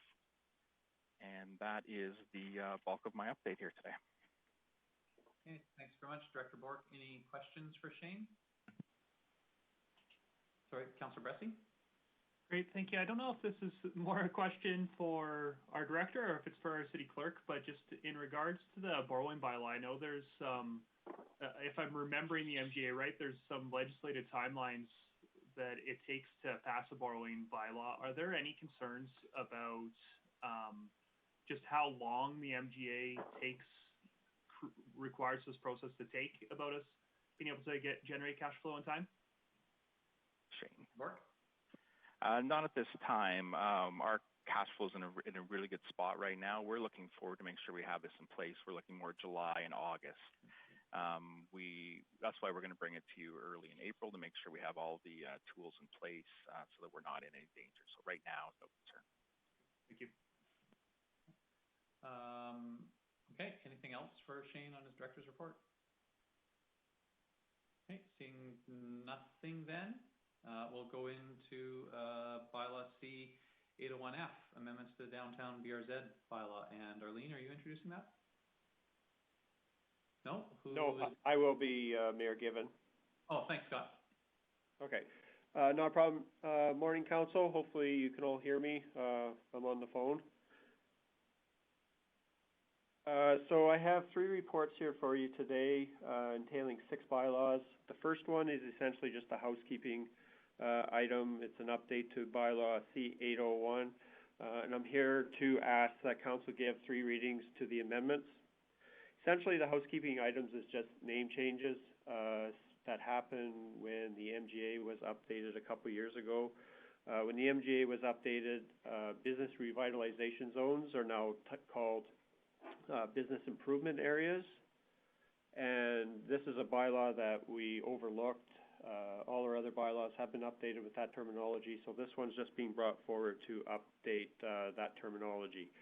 Essentially what bylaw 801 is the bylaw has been in place since 1983, and it establishes the boundaries for the Downtown Association in the terms and in that how they operate. So this would be just updating the bylaw to reflect the terminology that's used in the MGA.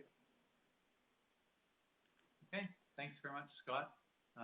Any questions for Scott at this stage, or motions arising?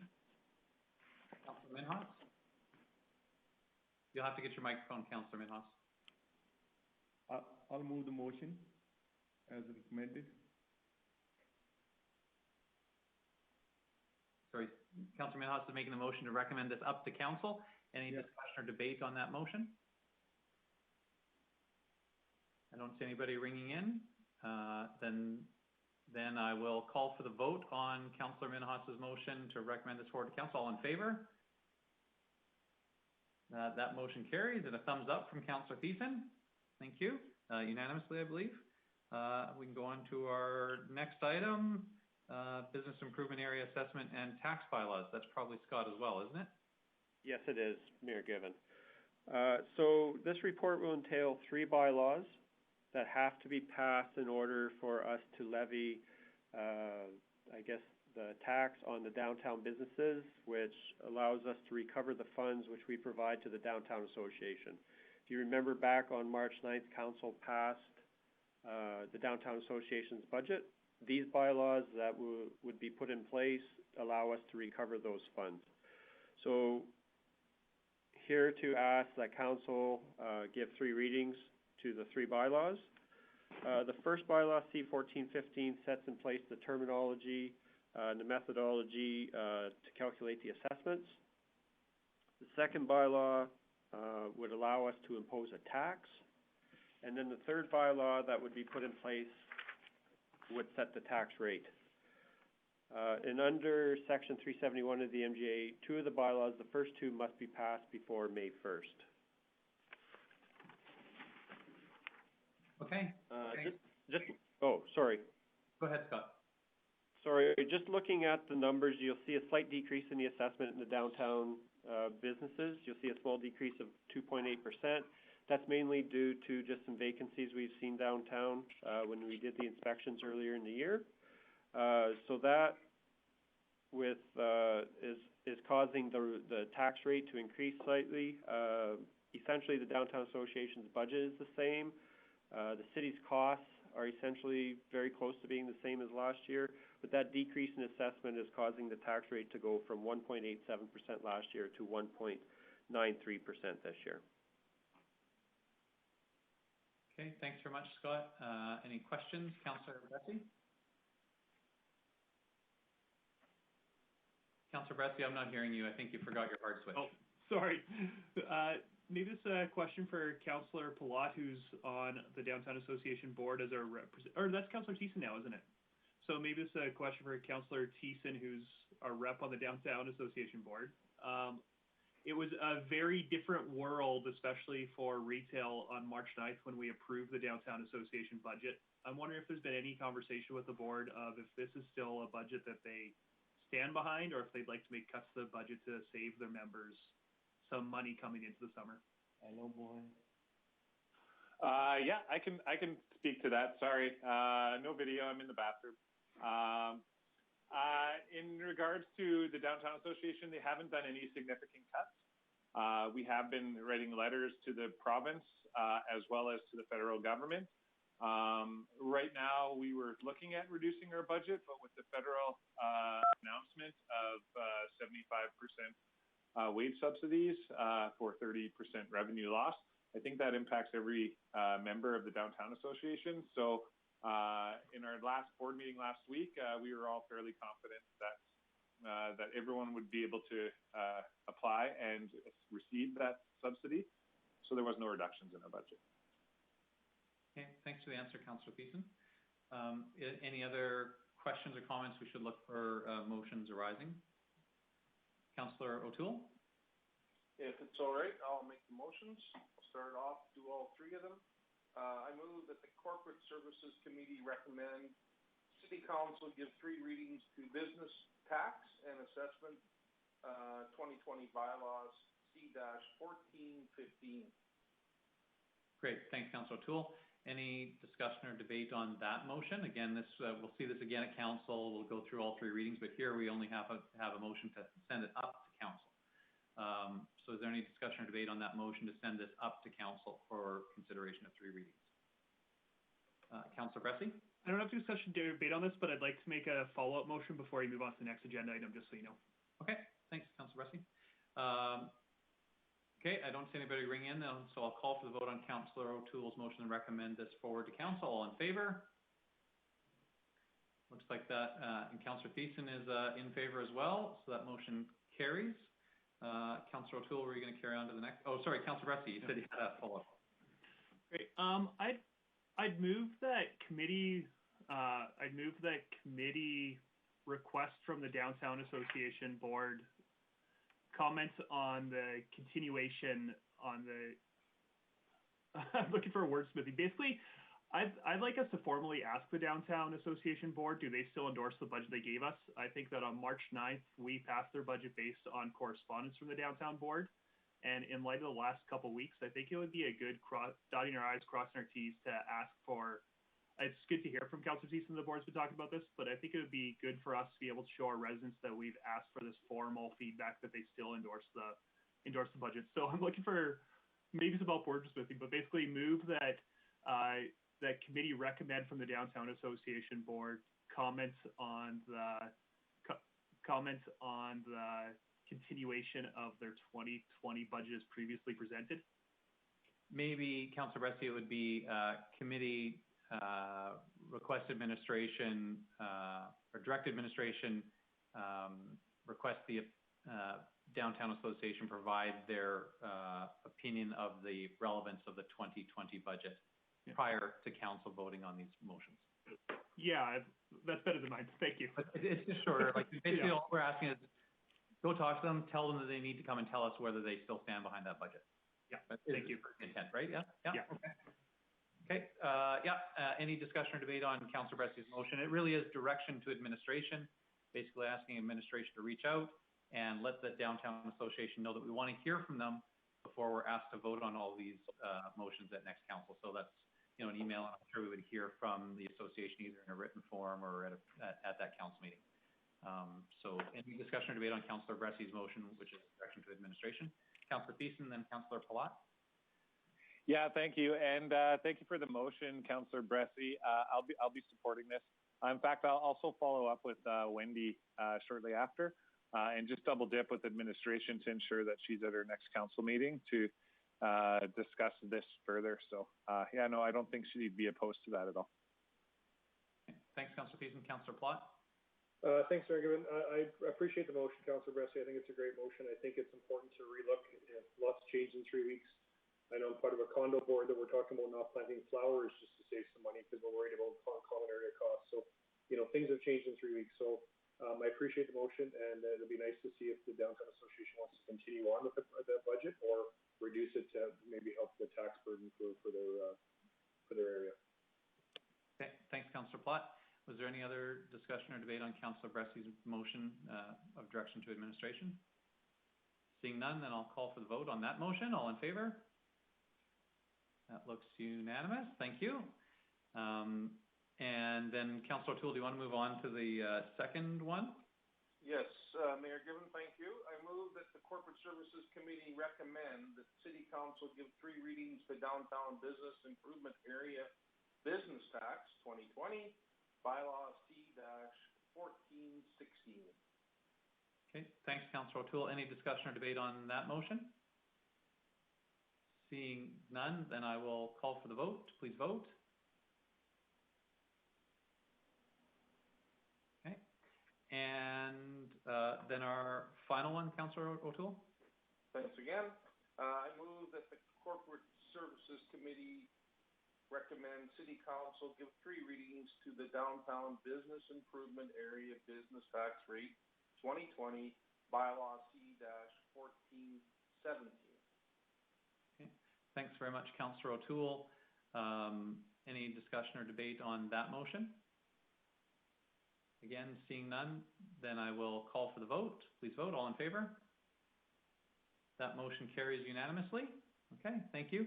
I did have one thing, and I think this would be for Shane, for the director.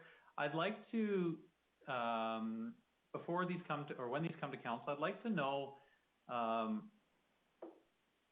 what would be the potential or the capacity of the city to defer the, basically the admin fee to the association, or to give them some ability to defer that or pay that over time.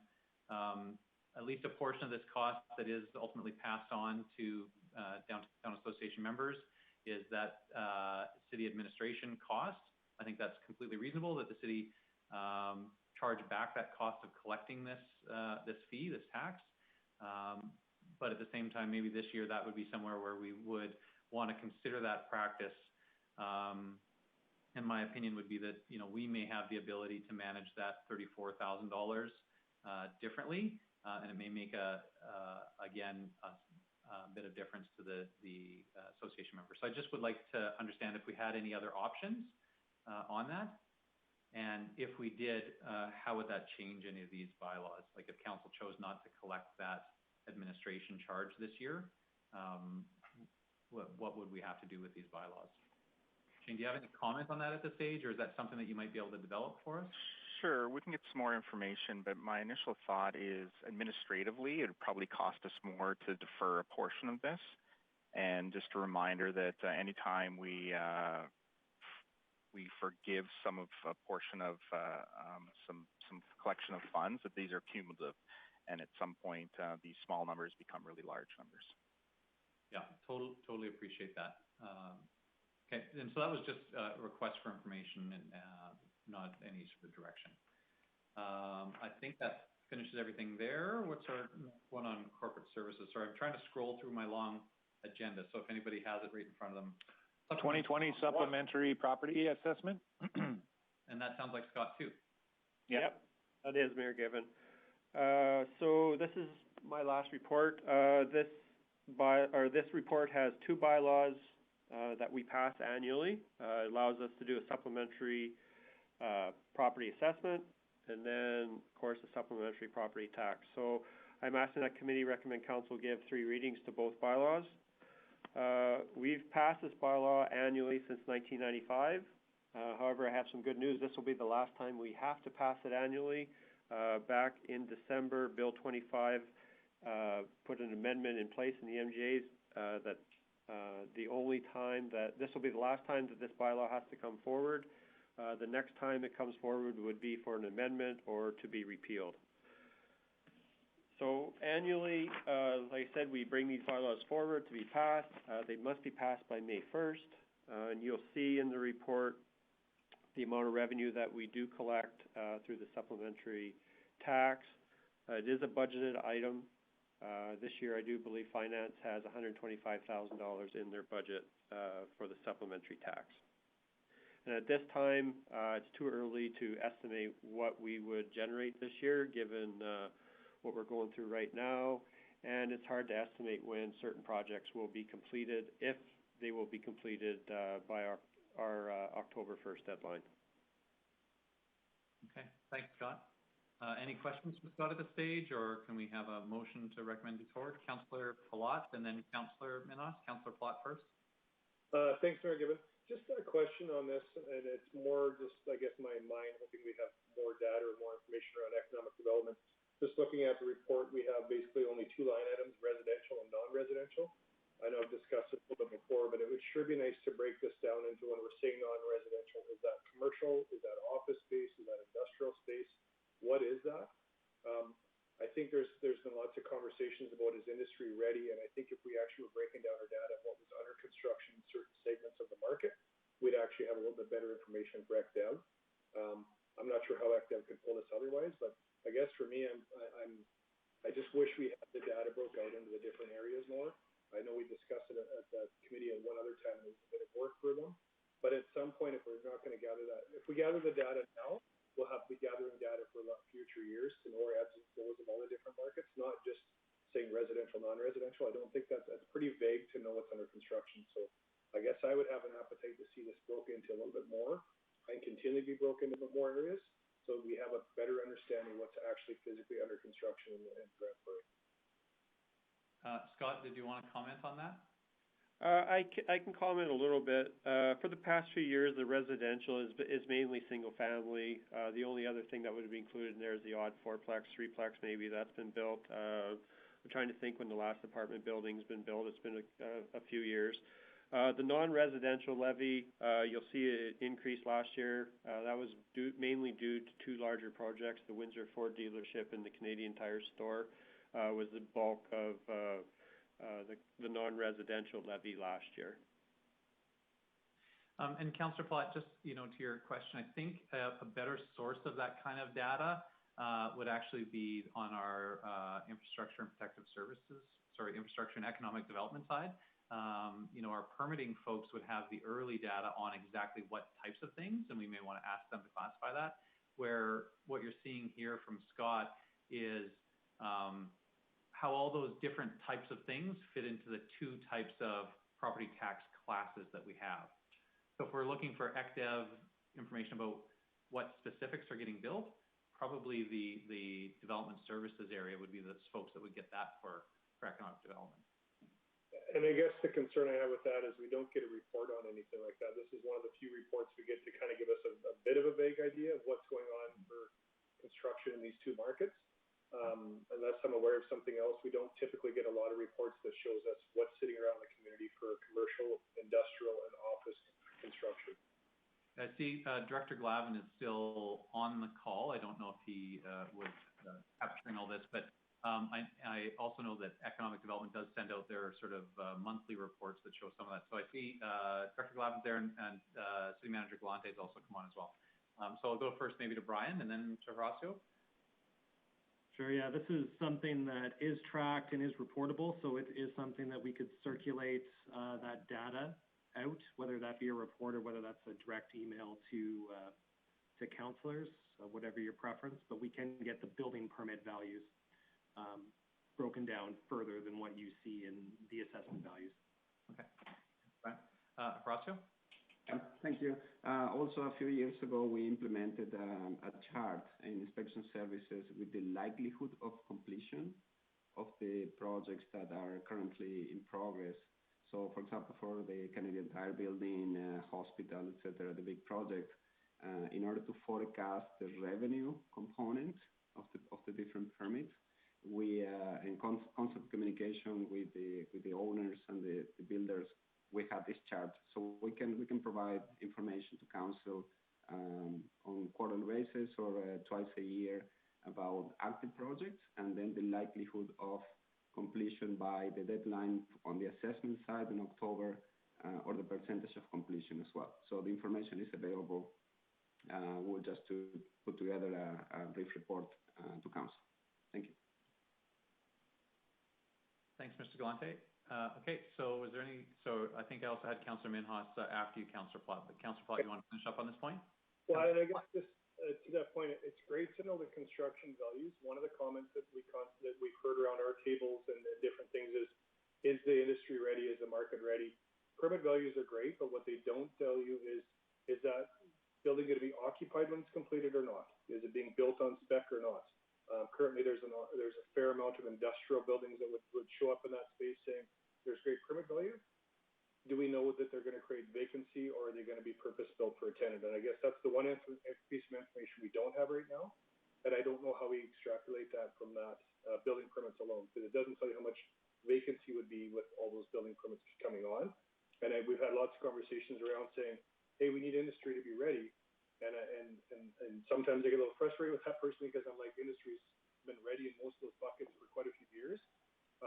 I just don't know where we figure that out with economic development for them to go, holy crap, we're maybe overbuilt in an area or underbuilt in an area. Like, where would they find that data from? Again, I'll just make the observation that this really is a question for Brian and the economic development area.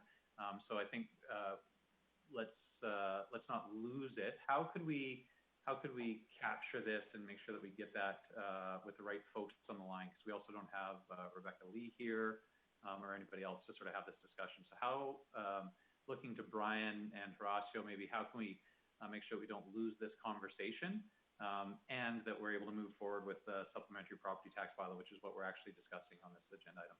Brian?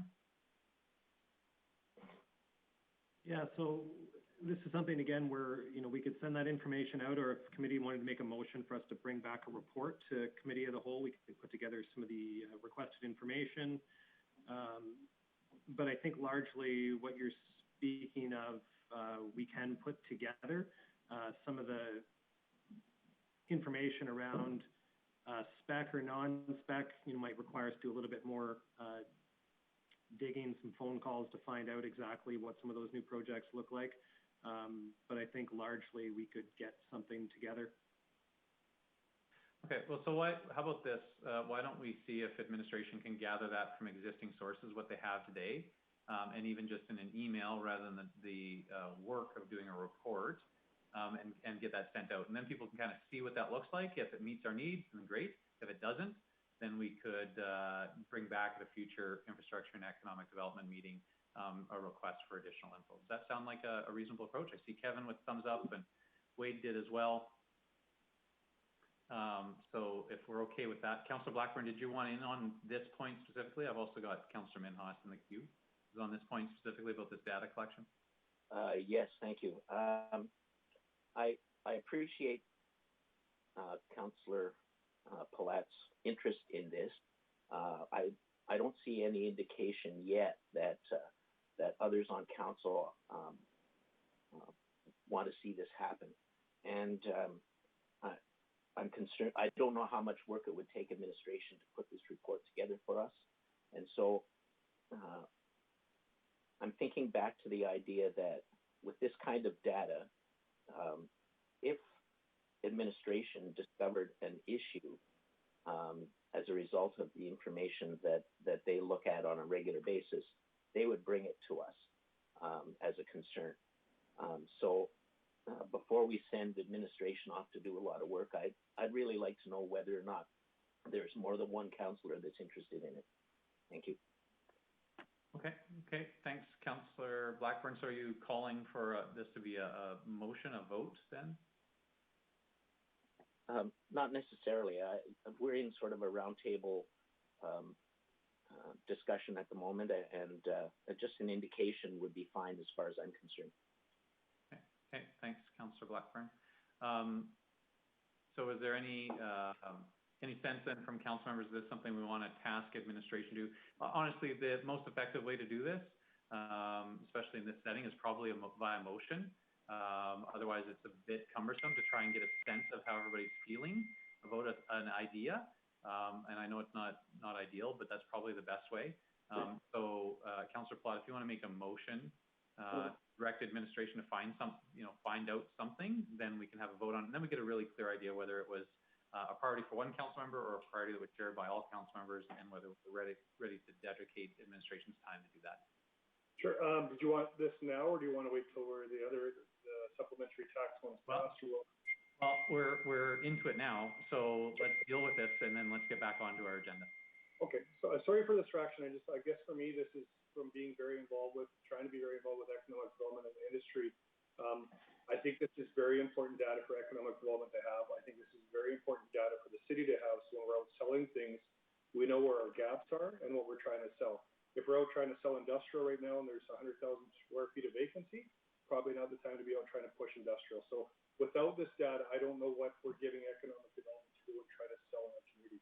So I'll make a motion that administration bring back a report that shows under our construction values how much is going to be occupied and unoccupied, so we can see how this will impact our vacancy rates. I think the city has a pretty good job of what we know is our current vacancy, but if all this new construction is going to create all new vacancy, that's going to have an impact on the market.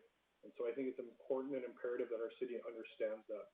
So I'm really urging you guys to support this. I'm hoping I'm not the only one that thinks this is good data for the city to know. This is what business guys want to know when you go to ICSC.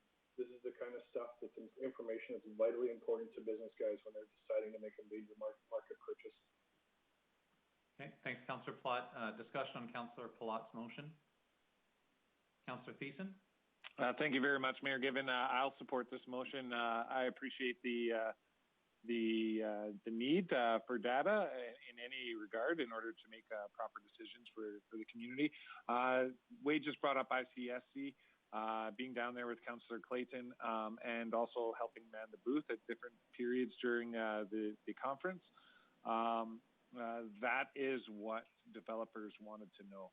What kind of trends you have, where your industrial development growth is, where your retail development growth is, what kind of opportunities exist there. If we have that front facing and we're all speaking from the same song sheet or singing from the same song sheet, I guess is the saying, I think we can promote Grande Prairie healthily with the relevant data to support it. So I'm full in support of the motion. Okay, thanks, Councillor Thiessen. I saw Councillor Blackburn was in the queue. I'm going to jump in to say I'm not going to support the motion, not because I don't think it's not potentially useful data. I'm going to not support the motion for two different reasons. One, I think the people that need to have that in terms of economic development have that. And number two, I think that the amount of time taken to gather data that would be interesting so that we can sell Grande Prairie, I would rather see the staff at the level that we're staffing at today and in economic development. I'd rather see them focused on helping businesses access the supports that they need through the next 3 months. I'm actually not really at this time as concerned about selling Grande Prairie's future. I'm about trying to ensure that the businesses that are here today get the supports that they need. And if I could dedicate 100% of our economic development department's time to connecting businesses with supports, to engaging our local businesses in hearing what they need, that's what I'd like to do. For me, the period that we're in, obviously we're going to continue to have a community after this COVID situation is over. But we need to make sure that we're spending our time on the stuff that is most meaningful right now. And I think the most meaningful thing our economic development department can be doing right now is working with businesses to find out how they're doing right now. And a part of that would include, hey, if you're a property owner and you have a whole bunch of vacancy, we need to know that. But I'm not sure that's a data collection exercise. I think that's a phone call, email, direct sort of engagement. And I don't see the timeliness or the need to do this kind of research right now. I'd also encourage council members, if you haven't already, to sign up for Economic Development Newsletter, which on a monthly basis sends out economic development stats, including building permit values by different classes.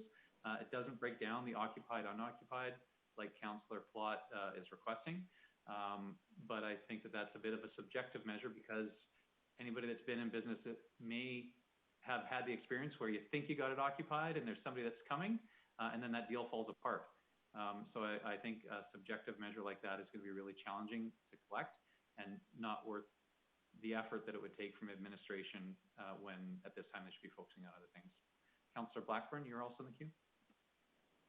Thank you, Mayor Given.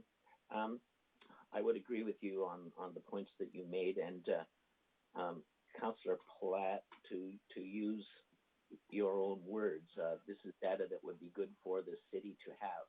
And I believe that city administration has access to that data and would put together whatever it is that they need in order to be able to move forward in anything that relates to this topic. I'm just not sure that council needs this information. And again, I would reiterate that that I believe that if there was a concern raised once administration sees something that they think we should know about, we'll know about it. I personally would probably not make use of any of that data if it were to be presented to us as a report. Thank you. Thanks, Councillor Blackburn. Anybody else on Councillor Palat's motion before I go to him to close? Yeah, I'll go to Councillor Minhas and then Councillor O'Toole. Councillor Minhas, just make sure you get your microphone. Yes, I like what we had said, but this time, like, I agree with you, Will. We don't need it right away, but in the future, we probably think about it. And by the time administration know what we're looking for, we might have answered. This time, I will not support this motion from Will. Sorry, Will. And Councillor Minhas, Councillor O'Toole. Thank you very much, Mayor Given. At this time, I won't support it. I think down the road, 6 months, I would like to see some kind of report come up, similar to what Mr. Palat had said. I like what you said, Bill. I truly believe that the focus right now is to keep the businesses up and running and support them in any way we can. And if that's helping them find money or helping them find ways to operate in a better manner and support them in different ways, that's what our economic development department should be doing at this point in time. In the future, I would like to see some kind of a report, but it's not a timely matter at all. I'm in favor of what what Wade had said, but not at this particular time. Thank you. Thanks, Councillor O'Toole. Councillor Bressie. Thank you. Councillor Platt, I'm just trying to figure out as you close. I get why I really get the value of this data for our community and why you think economic development should have it and our advisory committee and things like that. But reports coming to council and ask for that, I'm just struggling to think of the decisions that council's got coming up that this would help me as a councillor make, where I just don't know why council needs a report on this. If it's something that people in our community need, then I expect them to talk to economic development about that. And if economic development isn't supporting the community in the way that it needs to be supported, then I expect them to come and talk to council. But I just haven't heard this in the community that we don't have this information. And for council specifically, I can't think of the decisions I'm making that might be influenced by this. But I'd love to be convinced to support you on this. Thanks, Councillor Bressie. I'll just see, Councillor Platt, if there's anybody else that wants to speak to it before I go to you to close and you can answer it there. Anybody else want to speak to this motion? I don't see anybody, then we'll go to Councillor Palat to close. Right? Thanks, Mayor Given. Guys, data is imperative to the business community. Let's look at Trader Ridge is a great example. When Sam Osmond was coming to Grande Prairie, he was said, hey, we're 4 million square feet short of office and commercial and retail because this gap study came out there. He overbuilt and probably should have never built what he built, but he did. And we encouraged that as a city. We actually said, hey, this is the kind of stuff we think we need because we need all this space. And that's the kind of confusion I think that is out there. Sometimes it affects how we plan our community, how we think about our growth of the community. And maybe this isn't a today issue because of what's happened with COVID, but in my heart of hearts, if we would have had this information for the last 5 years, some of the developments that would have went in the ground today that are struggling probably would have never happened because we would have had data to show them we actually don't need this right now. And I feel like there's a lot of, I'm not knocking economic development, they're salespeople, that's what they're good at doing, but trying to sell a bunch more of things that we already don't need isn't helping the community. And without that data, we don't know that stuff. And so for me, we're running off of a report that says we need 4 million square feet from a gap study from the hospital. Ask anybody in the business community what they think of that study and how we never come up with that number. And it saddens me that we don't have that sort of data collection around because that's what should be driving our growth thinking. That should be what drives our industrial strategies. Had we had this information for the last 10 years, we would have realized our industrial absorption rate's been negligent. Why would we want to go out and try to have ASP after ASP for more industrial land if we never need it in the first place? So all this might not be great data today because of COVID. This is data, in my opinion, that should have happened the entire time. And if we're not going to start it at some point, then I just don't want to have those council conversations of industry better be ready and forcing industry to be ready when industry's always been trying to be ready, but if we're overbuilding, we're actually going to deflate the value of all the properties in Grande Prairie. And I just don't know where we get that information from, because I can't find it as a business owner other than from building permits. That doesn't give me really good data on building permits, because I don't know if that's absorbed or unabsorbed inventory. So I urge you to support the motion. I appreciate if this isn't a today thing, because we think there's bigger fish to fry. I'm really hoping council understands, without this information, we're kind of making blind data of why we think we should grow in certain directions in the city. Thanks, Councillor Palat. So that was to close. So that's the closure on Councillor Palat's motion. I tried to make sure that everybody had a chance to get in, and we're on something that actually was not even on our agenda. So I am going to try and move us through. That was the close on the motion. So I'll call for the vote on Councillor Palat's motion. All in favor? Let's see, 1, 2, 3. Sorry, Councillor Thiessen, you were in favor. So I've got 4 in favor and opposed. That is 4 opposed. Sorry, 5 opposed. 5 opposed. That motion's lost. Okay, thanks very much. Councillor O'Toole? No, I just would have probably supported it if he would have had a timeline when he wanted it done. But I'm happy with the outcome. We can reevaluate this again in a few months. And thank you. Okay, then let's move on to the things that are on our agenda. Councillor O'Toole, do you or anybody else want to make motions related to the supplementary property tax assessment bylaw? Councillor Minhas. Thank you, Will. Oh, I got it on. Yeah, I'll move the motion that committee recommended the council give 3 reading to the supplementary property assessment tax bylaw C 1418. Great, thanks, Councillor Minhas. Any discussion or debate on that motion?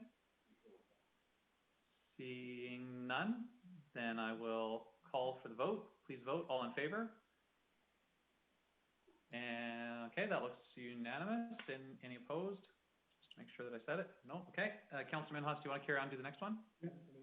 That I move the recommendation council give the 3 reading to the supplementary property tax bylaw C 1419.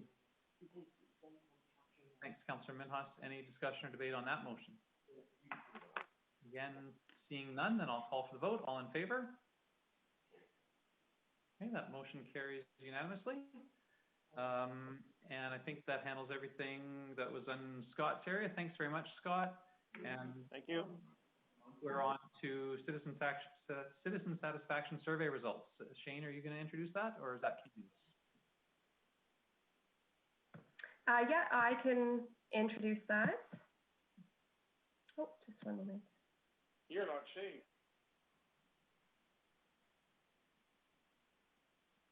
Oh, can you hear me? Yeah, absolutely, Candace. You're clear here. Okay, excellent. Well, thank you. So in January 2020, the city partnered with Forum Research to conduct its biennial citizen satisfaction survey. The survey was designed to objectively measure the city's performance and develop an understanding of citizen expectations, their views and satisfaction level with city services, programs, and the value for their tax dollars. So this endeavor really provides a key opportunity for the city to actively engage residents and stakeholders to ensure community needs are considered and also incorporated in the decision-making process. Not only that, it also provides the baseline for tracking trends in public perspective regarding the city's performance over time and functions as a benchmarking tool to assess how the city of Grande Prairie compares to similar municipalities. That being said, though, please keep in mind that this data is accurate at a singular point in time and functions sort of as a litmus test of sorts. As you can understand, in light of our present situation, circumstances are apt to change and responses are influenced greatly by the current environment in which the responses are given. So this survey in particular was conducted in 2 parts, a telephone component which assured statistical accuracy to the demographic makeup of our community, and an online component which allowed residents to engage and provide feedback regardless of being selected in the telephone segment. So the results were kept separate so that the statistical validity of the telephone component was maintained, but any marked deviation between the 2, they are reflected in the final report. So I don't know, I'm going to try to share my screen here just for a moment so you can see some of the slides, but I would like to draw from. One moment.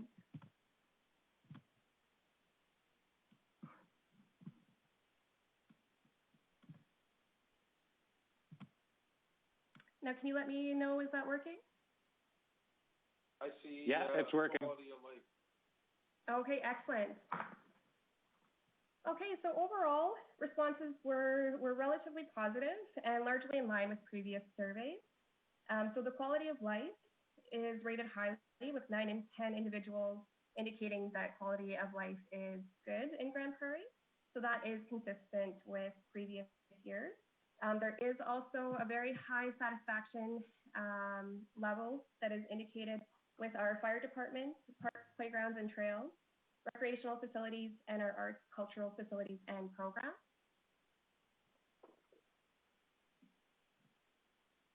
What was noted as being the most important issues that the city currently faces, as illustrated by this graph, is that the crime rate, the homelessness, and roads, which really are marked as areas of opportunity for growth. So that ties into the grid that is provided, which is importance versus satisfaction. So as you can see here, areas of opportunity, which are marked in the top left corner of the grid, where these items have received high importance levels, but also low satisfaction levels, are snow and ice removal, local policing, and roads and infrastructure. So those really are areas that are opportunity for growth for us to be able to improve upon and increase our overall satisfaction.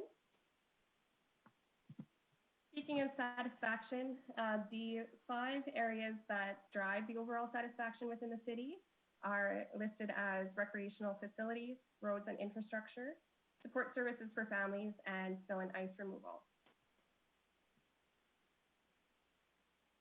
So as indicated, for the areas of opportunity for growth, in the report, they note a net promoter score that indicates the likelihood of individuals to recommend Grande Prairie as a place to live. So really tapping into these areas and targeting those individuals who are marked as a passive net promoter, which is one of the largest areas of responses, would really increase the overall perceived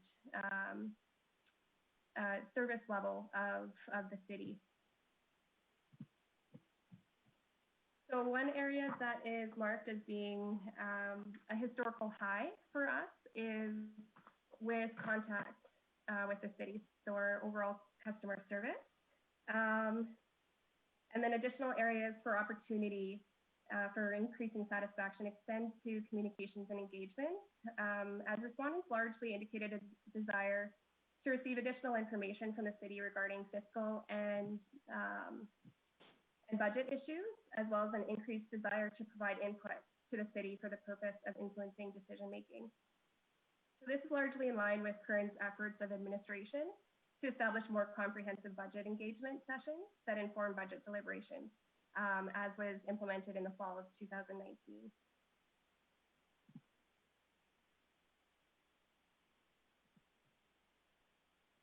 So overall, for the perceived value for tax dollars, it is relatively measured between good and core values, so it is a little bit of a mixed bag.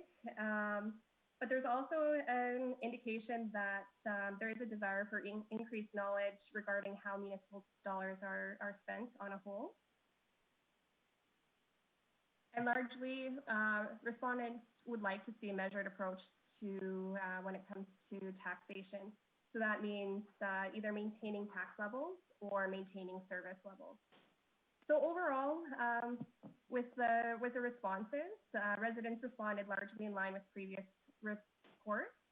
And in general, although there are opportunities for growth and improvement that were illustrated by the results, residents of Grande Prairie feel positively about many areas of the city in its operations and its services.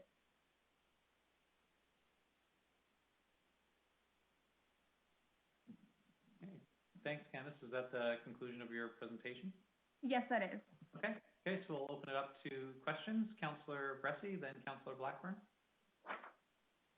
Thank you. A question for administration. I'm looking at the 3 areas of opportunity that this report highlights to increase satisfaction, and those are roads and infrastructure, local policing, and snow and ice control.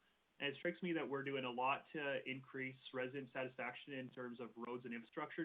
I don't think that there's a lot to do there other than just do a better job of roads. And we've got resources in the organization to do a better job of asset management.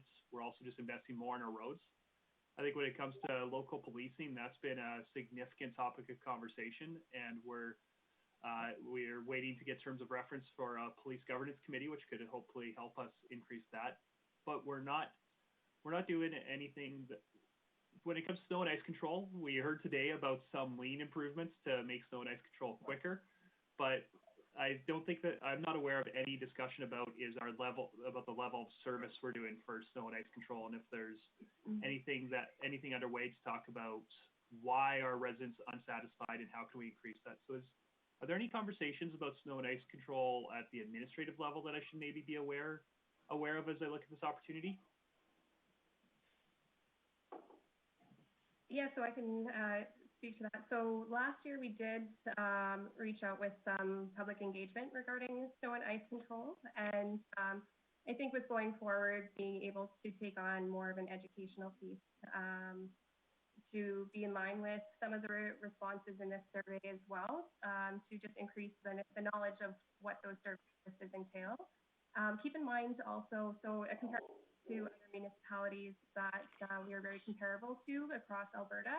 I took a look at their surveys, and it is a little bit, I guess, unanimous across the board. There are concerns in other municipalities too that are listed that, you know, people generally are not very satisfied with snow and ice removal. So I think it's an opportunity for sure to look at ways that we can improve, but definitely something to keep in mind as well. Were there any answers to that from sort of the operational side? Director Glavin, I saw you click in, maybe thinking that was going to be to you. Sorry. Brian, did you have anything on that? Yeah, so we're looking at ways within our current budget envelope of how we can continue to do things better and provide a better service. Councillor Bressie already mentioned what we talked about this morning with the preemption devices that we've put in some of our snow removal equipment to allow us to get better utilization so that we can be more effective while we do have the resources out there. But as far as providing a higher level of service, which largely means more equipment and more people, that's not something we're currently discussing internally. Okay. Did I see Councillor Friesen? I think you had your hand up before, Councillor Friesen, then Councillor Blackburn, then Councillor Thiessen. I did. Thank you, Mayor Gibbon. My question follows on the discussion we've just had with the snow and ice removal. Have we ever historically done well? And I guess I'm thinking that we need to do our best with all of the resources that we can muster for snow and ice control.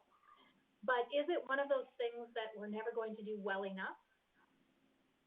Have we ever done well at it on resident surveys? Candace, what do the historical results show? So historical results do show that it is one of the areas that is marked as lowest satisfaction in the city. So it is on trend with historical levels. And people in other jurisdictions as well. Yes, that's correct. Are generally unhappy with that, almost perhaps no matter what the city does. And I'm not suggesting we throw up our hands and go, well, we're going to suck at it anyway, we might as well. But one of the things, so to get off that now, one of the things that is most alarming to me about the results on this satisfaction survey, it's great that still 9 out of 10 people say that life in Grande Prairie is good, but more people are saying it is not good than are saying it's very good relative to previous surveys.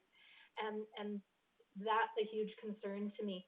As I drill down and sort of look at what the rest of the survey is saying, though, I'm very pleased that the areas where there is discontent, where perhaps we can do something about, are areas that have been identified in our strategic priorities. And we've even ahead of what this satisfaction survey is telling us. We have started to move on things like affordable housing, the communication, of course, which has shown some improvement. And, there was one other thing that policing and, in general, satisfaction. So this really confirms for me that, as alarming as it is that generally residents are less satisfied, even though as many are saying it's good, as previously said it's good, we're moving in the right direction with what this council has identified as strategic priorities. So thank you for doing this survey. It really confirms for me we are doing some of the right things. So thank you. You're very welcome. All right, I think Mayor Gibbons getting back on there. He had asked me to step in for a minute. Are you back, Mayor Gibbons? There you are. Maybe. If not, seeing any further questions on the report. Councillor Blackburn. Thank you, Councillor Clayton. First of all, to Candace, kudos to you for taking a very complex survey result package and boiling it down into the highlights that are most important to us. I've had lots of experience in dealing with these in the past, and that's quite a task, so thank you for that. I have a question. The comment is that in the grouping of areas that are high in importance and low in satisfaction, the one just below the top line is affordable housing, and I'm not sure how much this survey result governed action will take in, but I hope that we would group affordable housing along with the others in tackling the challenges. My question has to do with comments that were made in the introduction to the survey that talked about the difference between the responses that came online and the responses from 400 people that were interviewed by phone. And I'm just curious as to what weighting that was given to the online responses. Ms. Bilodeau? Yes. So with that, I will have to reconfirm, but to the extent of my knowledge, I do believe that they were weighted the same as the telephone survey. So there was a question of demographics as well. So I believe that they were given the same weight. However, in that being said, they aren't, or actually, sorry, let me retract that. So they are not statistically valid, so they would not be given the same weight as the telephone survey. Thank you. Thanks, everybody, and thanks, Jackie, for taking over. I'm back. I'll try and catch up. Who else was in the queue with any questions? Councillor Thiessen? Thank you very much, Mayor Given. I noticed a few things actually that jumped out on the page. So I'll reserve a question for now, but I'll just make a couple comments. One thing that I thought that was really alarming, I actually thought Councillor Friesen was going to touch on this one, but 51% of our respondents feel safe in our community. And that's important to know because that's 50% of our respondents pretty much don't feel safe in our community, which is an alarming stat considering that is our, as far as the tables go, is our low over the last 10 years as far as people feeling safe. And that's inclusive of our 2016 dubious designation of being Canada's most dangerous city, which was compiled off of 2015 stats. So we feel less safe now than when we were Canada's most dangerous city, according to Maclean's magazine. So I would note that because I do see that as one of our top 3 priorities as far as what's important. An interesting thing that I noticed was 49% of respondents said that they would be in favor to increase taxes to expand services. So that's another 50% shocker that I saw there. I guess my question is with the weighting of snow and ice removal as a potential area for growth, I don't think I necessarily agree, especially when I go to the first table chart on page 7 for first or second mention items of what are the most important issues facing our community. And snow removal actually is near the bottom of the list. It's not up there with affordable housing, homelessness, drug use. Like it's not up there. So I guess my question is based off of the methodology of the data collection, why did we, I know there's other tables and charts, but why did we earmark snow and ice removal, which is a category inside of roads, as one of our top 3 areas for growth, when I think we understand as council, no matter what we do, people aren't going to like it. They're not going to approve of our snow and ice removal. And I think snow and ice removal, as much as it impacts quality of life, it doesn't create satisfaction in the quality of living. So I guess why would we take snow and ice removal and put it in our top 3 areas for growth? And what do we intend to do with this data as far as improving our community based off of the stats? Candice, do you have a response to that? Sure. Yes, I can definitely speak to that. So the question on why snow and ice removal was listed as a top priority. So how this survey was crafted was to measure both the level of satisfaction as well as importance. So a number of questions were targeted or crafted in a way in which it really measured how respondents responded to a variety of questions surrounding a specific topic. So the slide number 7, which indicates the most important issues, that was a singular question where it allowed respondents to respond with one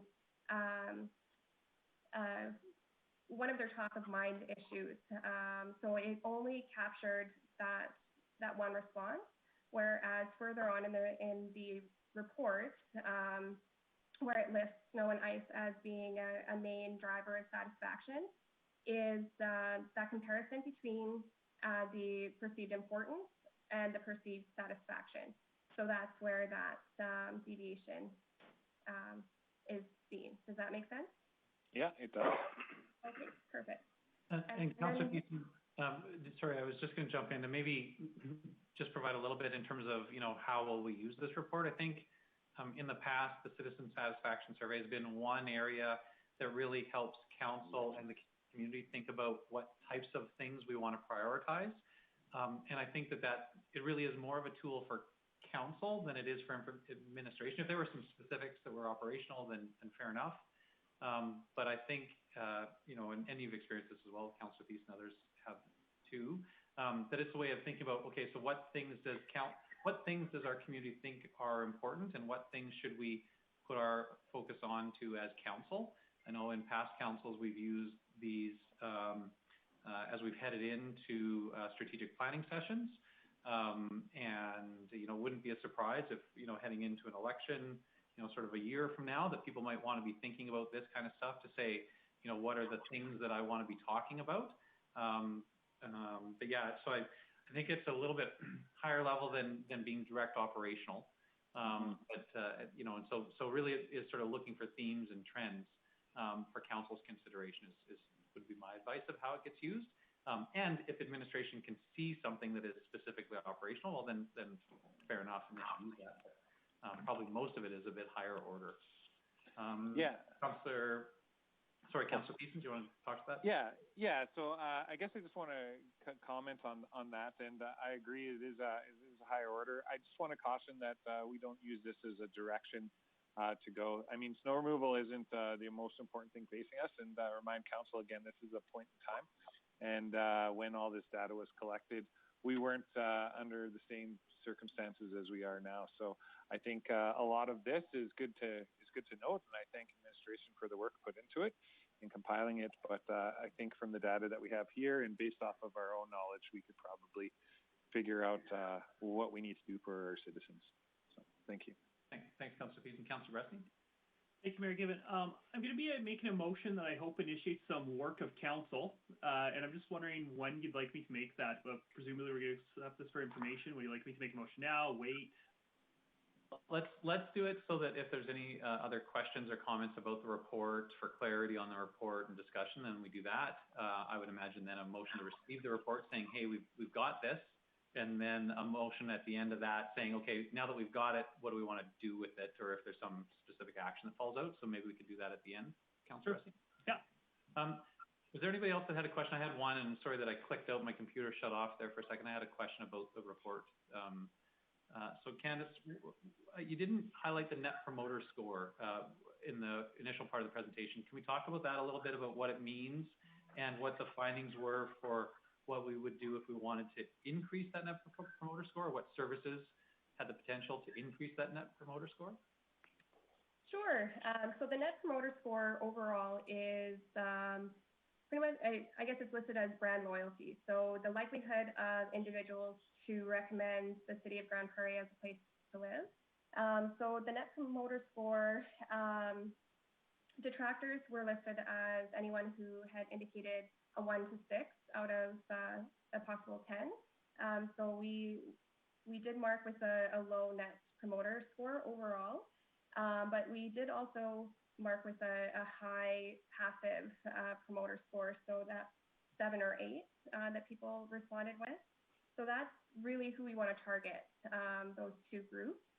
And the areas that had previously been indicated, so snow and ice removal, local policing, and roads and infrastructure, they definitely will target the detractors. But then passives are also this group where there's 4 and 10 respondents fell in that passive category. So areas that we can focus on to target that group. They hit on support services for families, parks, playgrounds, trails, fire department, cultural facilities and programs, and as well as public transit.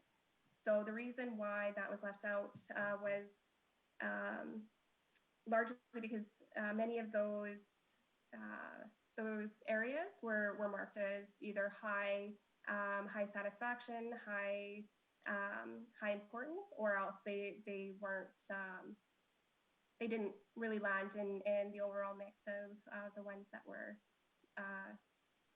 the highest importance. Okay, thanks. So, my observation on that would be, and probably each council member will take different things from this report, and that's totally fine. For me, one thing that I'm taking from it was that half of those, a good number of those people that are sort of on the fence about whether they would tell somebody to come to Grande Prairie or not, could potentially be driven to being in a position where they would recommend Grande Prairie as a place to live if we address things like support services for families, public transit, playgrounds, parks and trails, and arts and cultural facilities and programs. So, I'm sure other council members will take different interpretations, but the point that Councillor Thiessen raised about snow removal, snow and ice control, it is highly important. It is something that the negative folks see as important. And my personal interpretation, and not saying it needs to be anybody else's, would be that there are people that are never going to like that, and it's always going to be important, and we're never going to win on that. But we can make Grande Prairie a place that people would recommend if we focus on the things that are more within our control. And so, this Net Promoter Score and the way to drive passives to being sort of in our camp and being promoters of our community is a little bit different than the importance versus satisfaction scale that was previously shown. But again, I'm sure people may interpret these results and this data in a lot of different ways. But that's certainly one observation that I had that didn't come up in the presentation. Did I see Clyde, I think? Did you have your hand, Clyde? No, sorry. There was somebody else that did have their hand up, and I'm sorry, I've lost it. No? Maybe I'm mistaken. Okay. I think Councillor Palat had to leave. He sent me a text just saying that he's exited to go to a storm meeting, I believe. Was there any other discussion on this presentation before we get to motion to receive it for information? Yeah, Councillor Thiessen? Yeah, I would make a motion to receive this for information, and I just want to thank Candace and the team and Corporate Services for helping to compile these stats and help council make future decisions. Thanks, Councillor Thiessen. Any discussion or debate on that motion? Just for discussion, so Candace, where will this report be available if somebody wanted to find it? Like, would they have to dig around through and know where to find it in this administrative report, or would somebody be able to find it through, like, is it available and obvious anywhere else on the city's website? So we will have it uploaded on the website later on today, and we will also have it uploaded onto our engagement website, so engage.cityofgc.com, or sorry, .ca, I believe it is.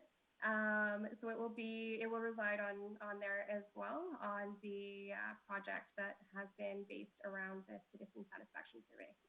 Okay, so there'll be a couple spots that if somebody wanted to see it and download it, they'd be able to find it. Exactly. Okay, great. Any other discussion or debate on the motion to receive this? Seeing none, then I'll call for the vote. All in favor? Okay, yeah, thank you. That looks like that was unanimous of the people here. And Councillor Bressie, you had a follow-up motion that you wanted to make. Yeah, I do have another motion, and it is about snow removal, but it's not. My intentions are what I think you guys will immediately think, so please hear me out. Let me make the motion first, and then I'll speak to it. And that is, I would move that administration provide a verbal report on options to review the city's level of service on residential snow removal. And so, not directing a significant amount of work right now, but asking administration to, hey, if we want to review our level of service, can you guys go think about it and bring a verbal report to us and start a conversation at a future committee meeting? And my intention of looking at snow removal is, my perception is, I actually think we provide a pretty Cadillac service of snow removal here.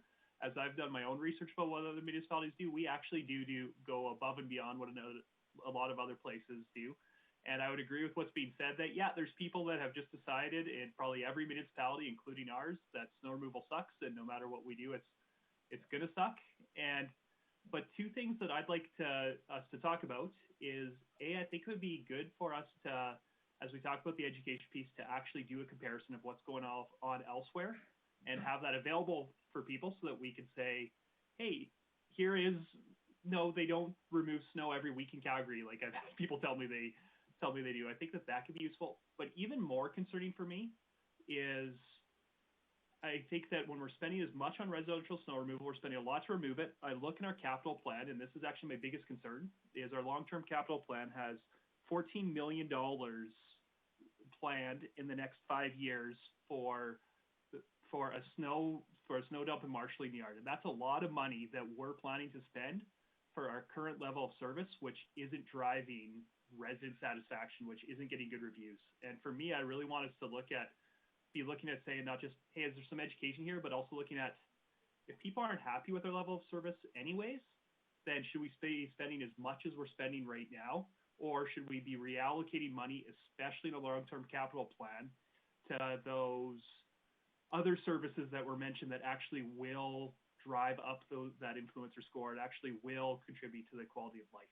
And so I think this is a conversation we should be having about snow removal. So I hope you'll support this. And once again, that motion is to provide a verbal report on options to review the city's level of service on residential snow removal. I'm not saying having that conversation today, but let's set up this conversation. Okay, thanks, Councillor Bressie. So I had a few people in the queue. I think the first was Councillor O'Toole, then Councillor Blackburn, then Councillor Thiessen. Councillor O'Toole?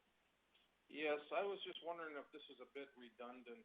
Every year, Robert Carroll comes in, gives us a report on how the winter snow removal went, and then every fall he tells us the processes which they were going to incorporate over the winter. So I'm not sure if this is a double dipping or redundant, but I'm just kind of wanting to clarify from Councillor Bressie, is this more than what you're regularly getting from our transportation department? Yeah, sorry, Mayor Given, if I may answer that. Yeah, for me, I'm not hoping for an operational update. I'm hoping for us to initiate a council level update on what's the level of service we expect. Do we expect administration to maintain the level of service? Do we expect them to find some cost savings here? Or maybe we expect them to increase it, but I think I think the council level conversation of, are we comfortable with our level of service, is different than the operational update of, here's what we did this year, and here's where we found efficiencies. Okay. Councillor, sorry, I'll go to Director Glavin. Since this is his service area, I'll just let him have a comment before I go to Councillor Blackburn and then Councillor Thissen. Mayor Given. Councillor Bressie, I'm just struggling a little bit with what the content we would bring back in the report if you could just illustrate that a bit for me.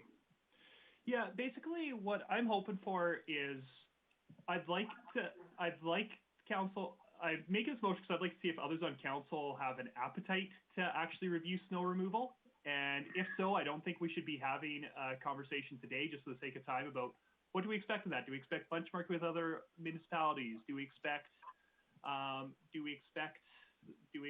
to bring us costing of other levels of service?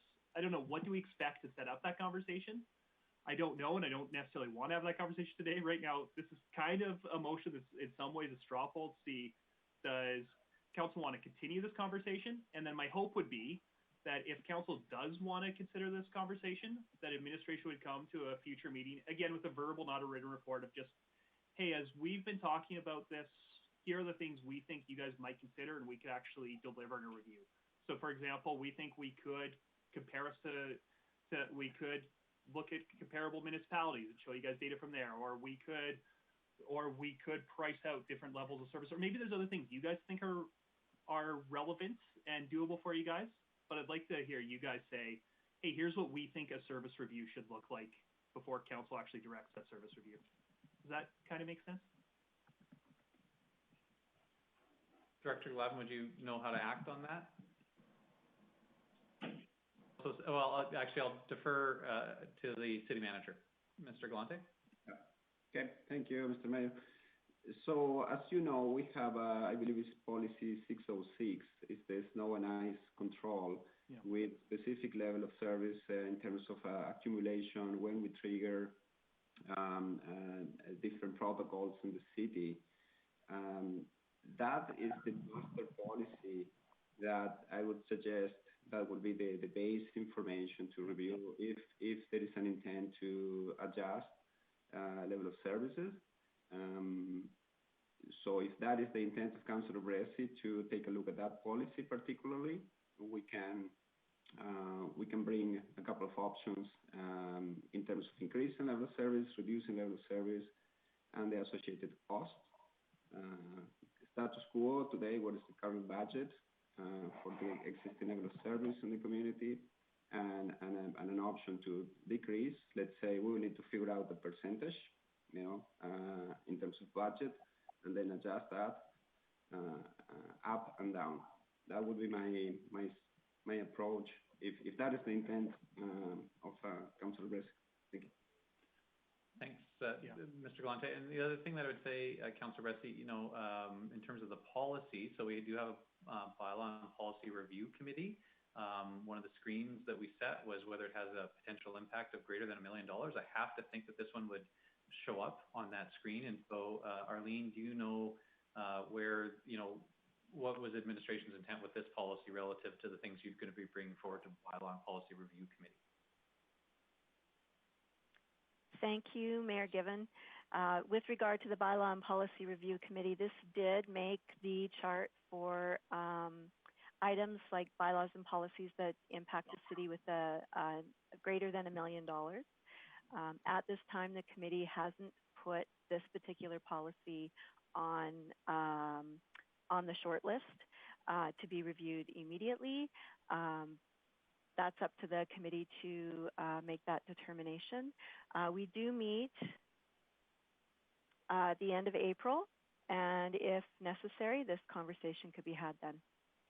Okay. So Councillor Bressie, I know that you're on that committee, and that might be a good place, if we said, well, this is something that we have a potential to save money, it is a large financial impact, and,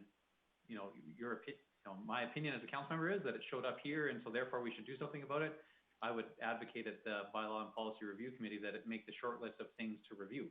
And then that would start that in a real systematic way.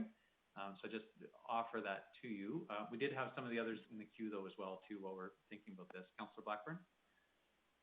Thank you, Mayor Given. So I do believe that we've got a Cadillac service, and I also believe that comparing ourselves to other municipalities is not the right kind of exercise, because every municipality has its own challenges, its own demographics, its own weather patterns, et cetera, et cetera. I think what's more important is for us to compare what we're doing now with the various other ways that we've handled this in the past, because I think it's an education thing more than a policy issue thing. I think we need our community to have a closer look at what it is that we've done in the past and how we have made improvements. I don't think it hurts for us to get a verbal report that says or makes that comparison, but also that would say, hey, you know, we're looking at this on a regular basis, and we have this in the way of new ideas that we think that we ought to consider, and then go from there. So I'll reiterate that I think it's more a matter of helping our citizens understand what it is that we actually do and how much better it is than what we've done in the past. Thank you. Thanks, Councillor Blackburn. Councillor O'Toole, were you in the queue as well? No, I'm not. Okay, thank you. Was there anybody else who wanted to comment? Councillor Thiessen? Thank you very much, Mayor Given. Councillor Bressie, if you're doing a straw poll here, I'll just say that I'm a short straw and the long straw poll. I don't know if I agree with this level. I was going to say what Mayor Given said, is that you have the Policy Review Committee to bring this up and to explore those avenues. Based off of my memory, as good or as bad as it may be, it seems to occur to me that we've actually reviewed our service levels of snow removal at least 3 times and significantly changed them over my 2 terms on council. We do that annual review, as Councillor O'Toole mentioned, and we should be consulting with the public about our levels of service and educating them, as Councillor Blackburn had mentioned. As far as saying, well, there's this level of service that we need to achieve, I don't know if I could support it on a council level. Perhaps if there's some ideas that come forward on the Policy Review Committee through snow removal and ice control. I like our service. I think what we're providing to people is pretty much a Cadillac. I also, I know that it's an expensive item, and you mentioned it, Councillor Bressie, about the $14 million snow dump. But I really believe that it's not the most glamorous project, and people aren't going to be happy with us borrowing if the council of the day decides to do that. But it is clearly a need, especially if you see the mountain to the east of the CN yard that is compiling and just getting bigger every year. So we are at, or I think Horacio could speak to that more than I can, but it looks like we're at or very close to capacity of utilization of the current and existing snow dump. So I'll say I like our service, and I think we do a great job of removing snow in our community. I think our service levels are high and Cadillac. I like it that way, and I think council decided that at budget that we wanted to continue the course.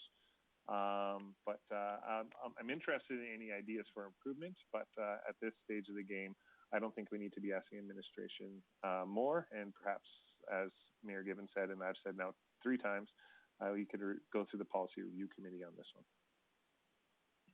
Okay, thanks, Councillor Thiessen. Was there anybody else? Thank you on this one. Seeing none, I'll go to Councillor Bressie to close. Yeah, and I just point out that in terms of the comment about the snow dump, the new snow dump conceded, it's absolutely needed under our current level of service. If we stop hauling away as much snow as we haul away on residential roads, I wonder if it's still needed. And I think there is a need to. There's been a very full review of the service since, at least that I recall, since it was implemented by the previous council, which I believe was 5 years ago. I think it's appropriate to review and say, hey, this is an expensive service we're paying for, and citizens aren't happy with it. So are we getting good value for money? And if we're not getting good value for money, I don't want to pour more money into it personally. I'd like to say, well, maybe it's an area we don't invest as much in so that we can invest more in higher priority areas. So I hope council will support this. Okay, thanks, Councillor Bressie. So I'll call for the vote on Councillor Bressie's motion. All in favor? Okay. And opposed? Okay, so that motion does not carry. I think we had the one in favor. So we'll continue on. I'll just say I may ask Councillor Clayton to take over at some point here. I am at home. I do have the kids with me at home, and do have to attend to them as well. But let's continue on to the use of public lands, election signs. Good morning. Hi, Arlene. Hi. So back in September of last year, Council directed administration to prepare and present a recommended list of designated election sign locations or other opportunities to simplify the election sign process. So this bylaw amendment proposed today is a result of the collaborative effort of several city departments, including Legislative Services, Parks and Transportation, Planning and Development, and GITS. The intent of this amendment is to do exactly that. It's to simplify the process used by candidates who want to utilize public land during an election campaign for the placement of election signs. So this project actually began with a complete review of all of the public lands throughout the city, and we filtered out locations that we felt that didn't meet certain criteria with regard to traffic safety, pedestrian safety, high visibility locations, high volumes of traffic. And once we put the criteria in place, did it ultimately result in a viable public space that would support a large volume of election signs? So we came up with 50 locations to look at under a bigger microscope. These 50 locations go through a consistent set of criteria analysis, and unfortunately, 38 of those locations did not meet our criteria, but 18 did, and those 18 locations have been plot mapped on a large map for your review, with the details of each location shown on its own individual election sign location map. So for instance, the election sign location map for 116th Ave, I don't know if it would be beneficial to share the screen, but I will. Arlene, absolutely do share the screen. I just want to check with Council. Director Manuel is also working in our Emergency Operations Center. He has a number of meetings that he needs to get in contact with his team. Would everybody be okay with him forgoing his report at this time? I don't know if anybody saw that in the chat. I'm getting a thumbs up from a few council members. If there was anything important in that service area, maybe an email later at some other point, but I'd say that, Chris, appreciate your work on lots of stuff. Thanks, Kev. So Chris, I'd say go ahead and if you can excuse yourself, and we'll continue on with the rest of the agenda, and we'll forgo that verbal report today. Okay, thanks, Arlene. Go ahead. Thank you. So for instance, on the election sign location 1 map, this is an example of what the 18 maps will show.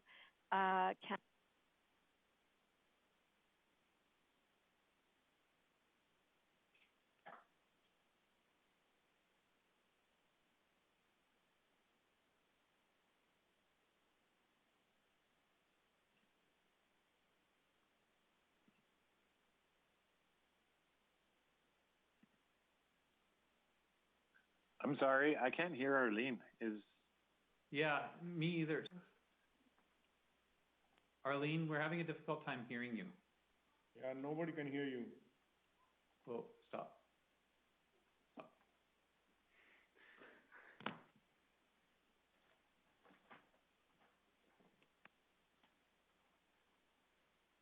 Are you writing her a note, Dylan? Yeah. Yeah, me too. My writing sucks. Stop! Stop!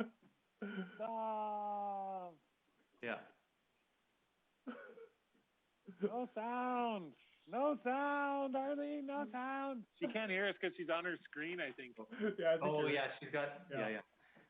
Oh, I think she just noticed. Oh, no. Oh, she noticed. She noticed. I can see that. Okay, so do we have a member of administration that can hear us right now? Yes, Shane's on. I'm calling Arlene as we speak. Okay. Oh, Arlene's back. I think we can hear her. Hi, Can Arlene. you hear me? Oh, yeah. Excellent. My apologies. My headset battery died. So I hope you can still hear me. We can now. Excellent. Okay, so I was explaining to council how these maps were developed with regard to the green zone being the sign zone, which is the most important part of the map. It provides candidates with clear direction on where signs for elections can be placed. And on this particular map, we are seeing a relatively large clear sign zone. And the sign zone has to be able to support a large volume of election signs potentially. The red zone, which is the 1 meter clear zone, acts as a buffer between streets and sidewalks and walking pathways and private property. The yellow zone is designed to support traffic safety by providing a buffer zone by intersections. So each clear zone, each yellow clear zone is unique to the map based on the speed limit of the roadway. So for every kilometer per hour the speed limit is on the roadway, we require 1 meter of buffer from the intersection. So for 116th Ave, the speed limit is 60 kilometers an hour on that roadway. Therefore, we require 60 meters of buffer from the sign zone to the intersection. So we did this analysis on all 50 locations that had originally been presented. And the roadways that did not meet our criteria were ultimately producing small sign zones. And an example of this specifically is on location 10. So 92nd Street is filled with intersections. And as a result of that, the clear zones for intersection and traffic safety are bigger than the sign zones where election signs are allowed. And so any of the locations that we had chosen to run through this criteria that produced a significantly small clear sign zone were not provided in the bylaw amendment. So as a result, the maps that are provided for each location, if approved by council, will then become interactive on the larger City of Grande Prairie map as hopefully as an app that will be easily used by candidates to use public lands for their election sign locations. This does not impact a candidate's campaign and use of private land. It would still be up to a candidate, of course, to go and seek permission to post their signs on private property. And with that, I'm open to questions. Okay, so it's likely that there'll be lots of questions and discussion on this. So let's try to keep that as ordered as possible, just sort of in view of the time, but recognizing this is an important topic. Councillor Blackburn. Thank you. First of all, kudos to administration and everybody involved in developing this policy. It looks like it took a lot of work, and the visuals are wonderful, and I applaud you for the results of this work. I have a question that's only to satisfy my own curiosity, and it's not material, but I'm very curious about location 18. It seems to be in a very obscure location, and it seems to be the only one that's really in an entrance to a residential area. is there something behind the need for that location to have been identified? Thank you. I tried to make locations equally balanced around the city of Grande Prairie. So initially, there were many more locations in that quadrant. I felt that there would be value in having this discussion with council to determine if we should keep some of these rather obscure locations. And I just didn't want to just scrub this whole quadrant without giving you allowing you some input. Okay. Sorry. Go ahead, Councillor Blackburn. Take a moment here. I understand the criteria that you described in terms of where it would not be appropriate to put signage. I am surprised that there are no areas along 84th Avenue in the industrial area that are appropriate. Yes, 84th Avenue and some of the industrial areas were part of our original 50 locations. Unfortunately, once we put the criteria in place, things like parks maintenance schedules, how minimal the sign zone would become when we were impacting parks land, and how much private property there actually is in some of these locations that I felt would be confusing to a candidate, because many of the industrial, many of the commercial locations have large private property boundaries, and it could impact where a candidate may think that they're on public land when in fact they're not. Thanks, Darlene. Chris, were you next? Yeah, I had my hand up. Sure, I'll go next. Same observation as Councillor Blackburn on 84th Ave. Yeah, I just think it's a major thoroughfare and it's devoid of space, similar to, I guess, the north part of Resources Road. I know that in the past that's typically had lots of signs in and around there and far enough distance away from the intersections with the meter, even 2 meters back of the curb. So I guess in a sense, I feel like there's definitely pockets that people are still going to view and potentially use and or get fined or their signs stolen. I really appreciate the work that's gone into this. It's definitely above and beyond. I'll be honest, I've never been in support of having designated sign spaces, and I get the clarity of where we need to, where we can guide new potential councillors to where they can place stuff. But part of that is, and I've always felt, is the creative expression of whatever candidate and where they plop out their signs.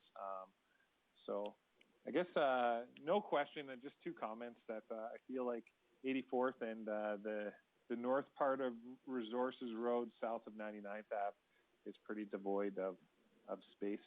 And I know these are large spaces, and on the map it looks small, but I feel like once you start getting 20 plus candidates, these spaces will fill up and actually look quite cluttered over time. So personally, I'm not worried. All my signs are hand painted. So if I run again, then I'm sure I'll stand out.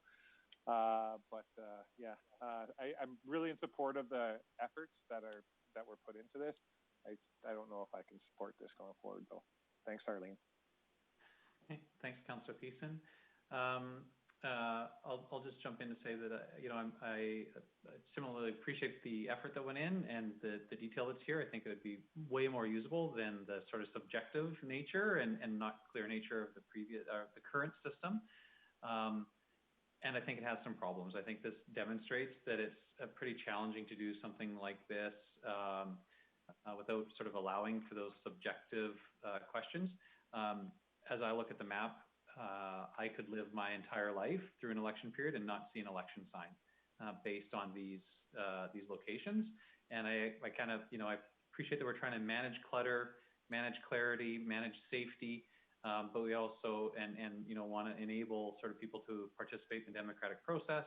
I actually, I'm not sure how much signs, really change anybody's votes, all of that stuff. So this is, I think it's highly subjective. And on a subjective basis, sort of like, does this, gut feeling, does this work? My gut feeling is that this is okay. It just doesn't have enough spots. There's major parts of the community that we haven't made any provision for somebody to have a sign location. And so that being the case, I would just rather leave it to our really subjective system that sort of allows people to interpret it a bunch of different ways, and we kind of deal with that for the space of a month or month and a half, and then it's over, and we just move on with the next 4 years. I really do appreciate the amount of effort that went into this. I can see that it was a lot, but for me, it doesn't offer that many benefits over our current system. Anybody else? Sorry, Dylan, were you in the queue? Yeah, and then Kevin. Yeah, it's just I really appreciate this, and I strongly disagree that our current system is working. It's every election I see signs that are placed where they shouldn't be placed, and I don't think creative expression should be allowed to go to the point of where election bylaws are being broken. At the same time, as somebody who's very conscientious about their signs, there were times that that my signs were misplaced, and sometimes that was an accident when they were placed. Sometimes that was because a construction zone popped up. But I know that each and every single one of us on council had election signs out, and I know that each and every one of us for sure on council had a few signs that were illegally placed very clearly, including myself. And I struggle to think of any other candidates or even signs that didn't come into contravention of our bylaws. So I'd really encourage council, if you're not going to support this, which I hope you will, then please be proposing the ways that you're going to fix our system, because when every candidate that got elected misplaced signs and contravened city bylaws, that's a big problem in my books. Councillor Bressie, my rejoinder to that would be, then let's just get rid of any restrictions and let people put them wherever they want on public property, and then nobody's breaking any bylaws. Councillor Poole, I think you're next. Yeah, thank you very much, Mayor Given. I totally agree. I think if I know myself, I had a book and I had all the addresses and who put the sign down, I checked it, and a lot of it is maintenance. Setting the sign up one day and not looking at it for 6 weeks is wrong. I know that I had to go out every day in the morning, sometimes in the afternoon, and either put the sign back up or take the wire out and put a new wire in. It's a complicated thing. It's a very, very, very time-consuming project, putting signs up. But I think the person that puts the signs up, the candidate, needs to be responsible for a lot of things as well. So I don't think the city should be barricading certain areas where you can't go and where you can go. I think it's the responsibility. And the outcome is, if they're in the wrong spot, then we have enforcement services that will definitely check up on you. And that's happened in the past. Thank you very much. Okay, thanks, Councillor O'Toole. Sorry, who else was next? Chris, I see you. Is there anybody else that wanted to talk on this? I'd go to Councillor Thiessen, and then I'd look for some action one way or another on this. Thank you, Mayor Given. Yeah, I'll just point out again, Mayor Given has spoken and said that he could live in Grande Prairie and not even ever see an election sign. And when you look at the gap between 84th and 116th, it's a dead zone. There's no way to get any attention there unless you're maybe doing posters or flyers or whatever. It seems all on the outskirts, and definitely doesn't stretch out on 100th to the west end from 92nd. So from 92nd all the way to the city limit on our main central core where there are spots, you're just never going to see it. And if you don't live south enough or you don't live north enough, you're probably not going to see any election signs, let alone know that an election is happening. I just like to reiterate points that I've made in the past. There are lots of municipalities that don't even have the guidelines that we currently have, let alone a restrictive guideline like this for sign placement. But when you drive around municipalities during an election season, you see them on boulevards. You see signs like littering like the middle of the roadway, the sides of the roadway, on the curb, and it's really the wild, wild west in a lot of municipalities. And I'm just going to reiterate what Councillor O'Toole said. It really falls on the hands of the candidate to manage and maintain their signs and to try their best to ensure that they are following the guidelines as they are. Again, I really appreciate all the hard work that went into it, but from day one, I've sort of been opposed to this sort of structure. And now that I can see it, even though I appreciate the hard work, I just see not enough spaces, and it's devoid of actually advertising that an election is happening, especially in our central core. So for all those reasons, I won't be making a motion. And if there is a motion made, I will be encouraging against it. Thank you. Okay. Thanks, Councillor Beeson. Any other discussion or debate? Councillor O'Toole.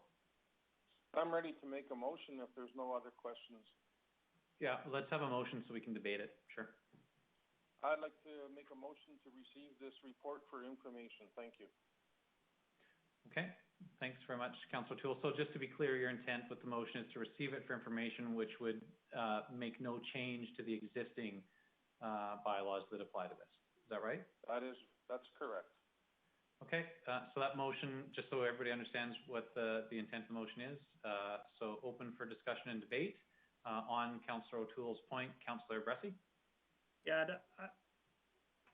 I just reiterate to council, I really hope if we do defeat this, and if your intention is, hey, this isn't the right solution for us, then please be proposing other solutions. And sure, maybe that is just relaxing our restrictions, and I could actually support that. But my issue right now is I've heard in this argument, hey, we need to rely on candidates to do what's right and take responsibility. While the two problems with that, I'd just, no, we shouldn't be doing that with bylaws, especially one as important as election bylaw. We should be ready to enforce our bylaws. And at least the last elections I've been involved in, not just municipal, we haven't done a good job of enforcing these sign bylaws.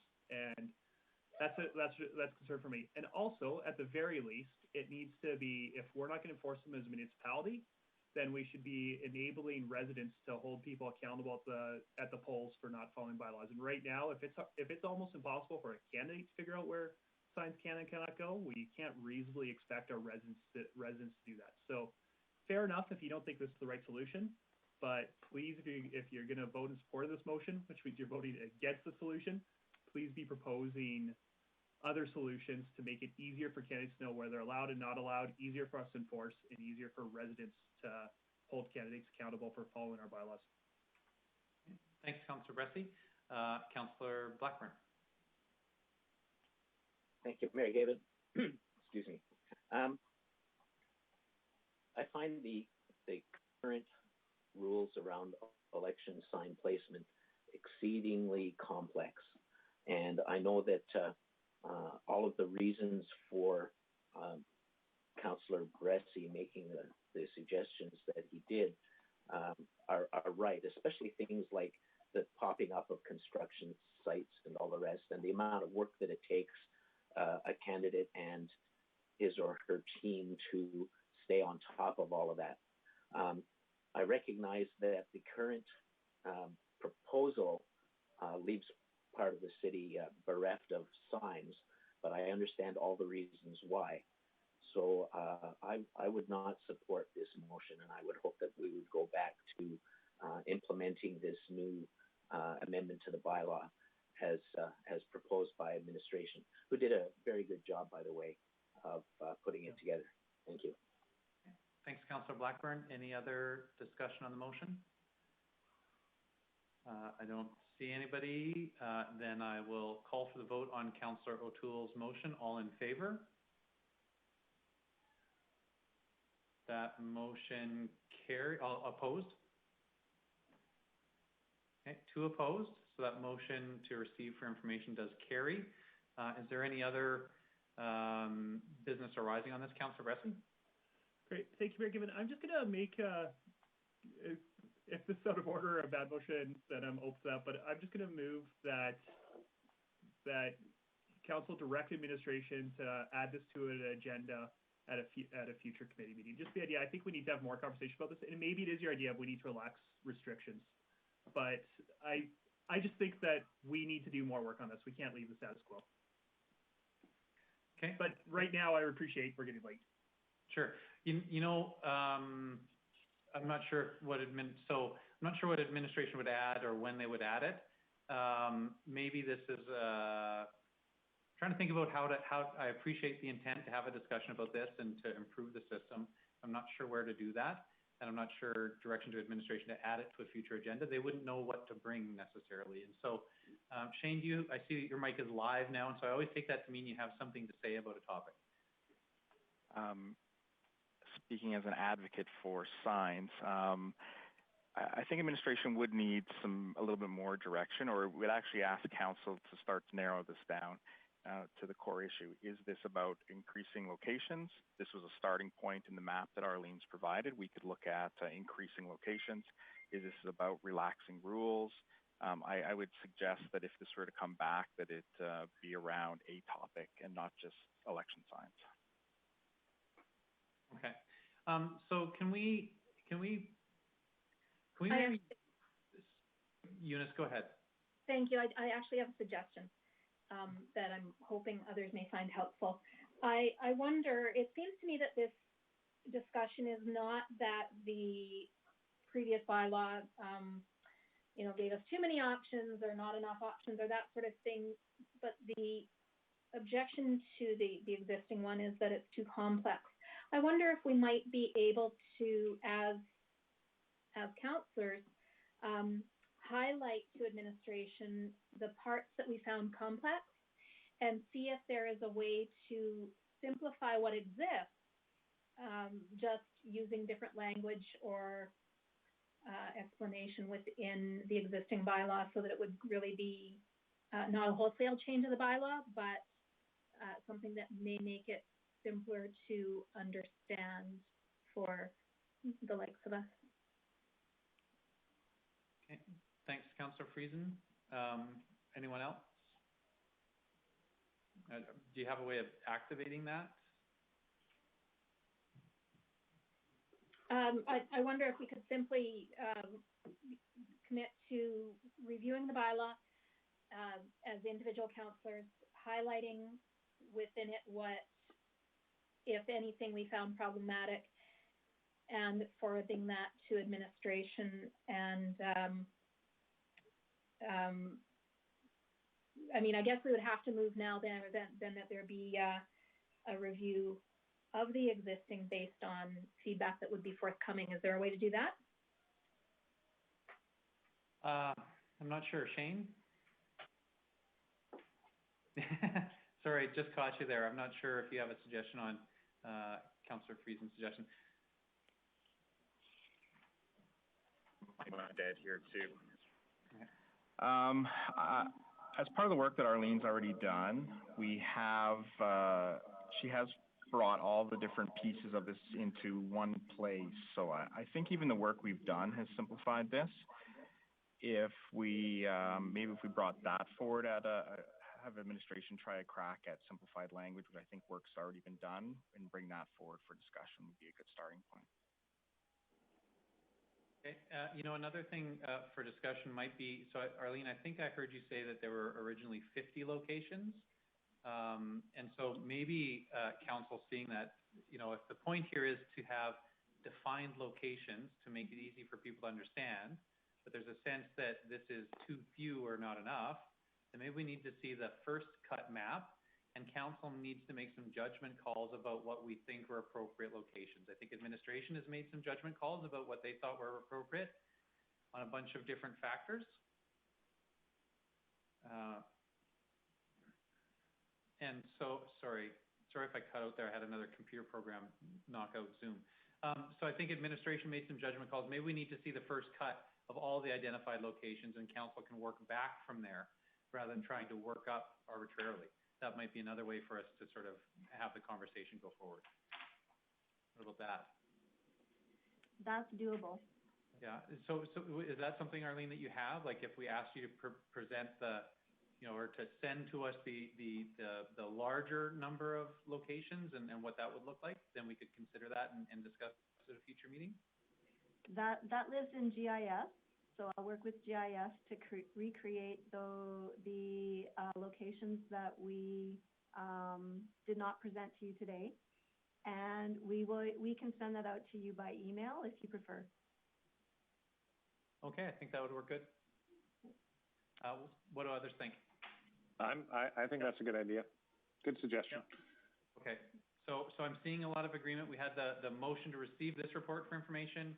Administration is going to follow up by sending out that larger number of locations. Mm-hmm. Council can see that, consider it, and then it would be up to us to bring it back onto a committee. Okay. Okay? Does that work for everybody? Yeah, Yad, sorry, you're saying yes, that works? I can move the motion, we receive the information. I think Kevin already made that motion and we passed it. So we're finished with that and we're just sort of saying, so now what? And I think the now what is administration will get us that map. We can have a look at it, and then it will be up to one of us to bring it back to, to bring that back to a committee. Okay? Okay. Can I just pop in? Sorry. Sorry, who was that? Amanda? Yes, Dylan did make a motion to direct admin to add this to a future meeting, so we need to vote on that, or a withdrawal. I'm happy to withdraw it as long as this isn't dying here. I'm happy to withdraw it. Okay, thanks, Dylan. Thanks for that, and thanks, Amanda.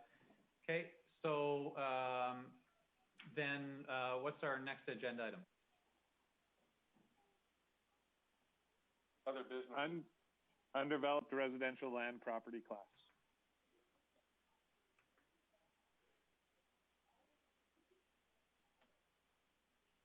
I think we might all. Yeah, so does somebody want to take that? I'm not aware of why this is here. Yeah, Bill, I'll take that. And actually, the motion I'm going to make is that we table this to next committee meeting. Okay, so do you want to just do that and then we can discuss it at next committee meeting? Yeah, I was going to speak to why tabling it. I don't think it's urgent today, and I also think that it will be impacted by Councillor Minahas's motion, notice of motions coming to this council. So I'd move we table it to the next committee meeting. Okay. Okay. Thanks very much. Any discussion or debate on that motion to table? Yeah, I'd rather finish. Sorry, Councillor O'Toole? I'd rather finish it off today. I think it has some effect in the future. So, was Jackie Clayton still available? Jackie Clayton is still on the call. I can see her. Yeah, I'm here still, Kevin. So, do you want to explain why this is brought back up here? No. So, Councillor O'Toole, I think Councillor Bressie put this on. I think Councillor Bressie is saying he, as the person who put it onto the agenda, is thinking that he would like to wait to have it discussed. I don't know if there's anything else other than that. Or are there any other council members that, and also that there's a notice of motion coming from Councillor Minhas on this topic as well. So, did you know another reason why we wanted to talk about it? No, I just thought that it was about Councillor Minhas's unfortunate voting in the wrong at the time and voted wrong, and I thought we could deal with that just today. But if we need to table it, then that's fine too. So, Councillor Minhas has already made a notice of motion at our next city council meeting. He's asking for that vote to be reconsidered and to re-vote on that. I think what Councillor Bressie is saying is if that happens, then we may or may not, or it will change why we would discuss this or how we would discuss it. Fair enough. Yeah. Okay. Okay. So Councillor Bressie's made a motion to table. Can I call for the vote on that motion? Sorry, actually, Mayor, given just a second, re-understanding procedure at the next, if I'm understanding things, then Councillor Minhas at the next meeting, he'll make a motion to reconsider, but then will we actually be voting on the original meeting at a council meeting after that? I'm going to have to go to the clerk on that one because this is my first time that I've had a council member ever need to reconsider a vote from a public hearing, and I don't know how that will work exactly. So Arlene, have you had a chance to have a look at that? Thank you, Mayor Given. So there will be an original or a new motion made by Councillor Minhas to reconsider second reading of the bylaw. that motion has to pass with two-thirds majority in order for it to carry. If the motion carries, the original motion to give second reading to that bylaw will be up for discussion and debate. At that same Council meeting. will then be allowed to discuss it, Yep. debate it, and vote on it. But only the people that were in attendance. Correct. Let's let Arlene finish, everyone. The only members of council that can vote and discussion can be all of council, but the only members of council that can vote on the second and third reading had to be the original council members that were present at the public hearing.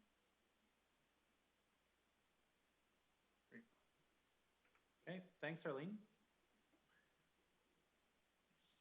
So, Councilor Resty had your motion to table. Did we pass? What do you want to do with that? Yeah, no, the motion holds. I thought I might have to tweak it for a later legislative process took longer, but I'm fine with the motion to table to next committee meeting. Next motion I'd like to make. Okay, thanks very much. So I'll call for the question on that motion. All in favor? Thank you. Okay, and what else did we have on the agenda? I think we're going to forego Director Manuel's report. Was that the last agenda item? That was. Okay. Okay, then I guess we'll call it adjourned. Thanks very much, everybody. Thanks, Bill. Good job. Thanks, everyone. Good job. Thanks, everyone. Bye. Bye-bye.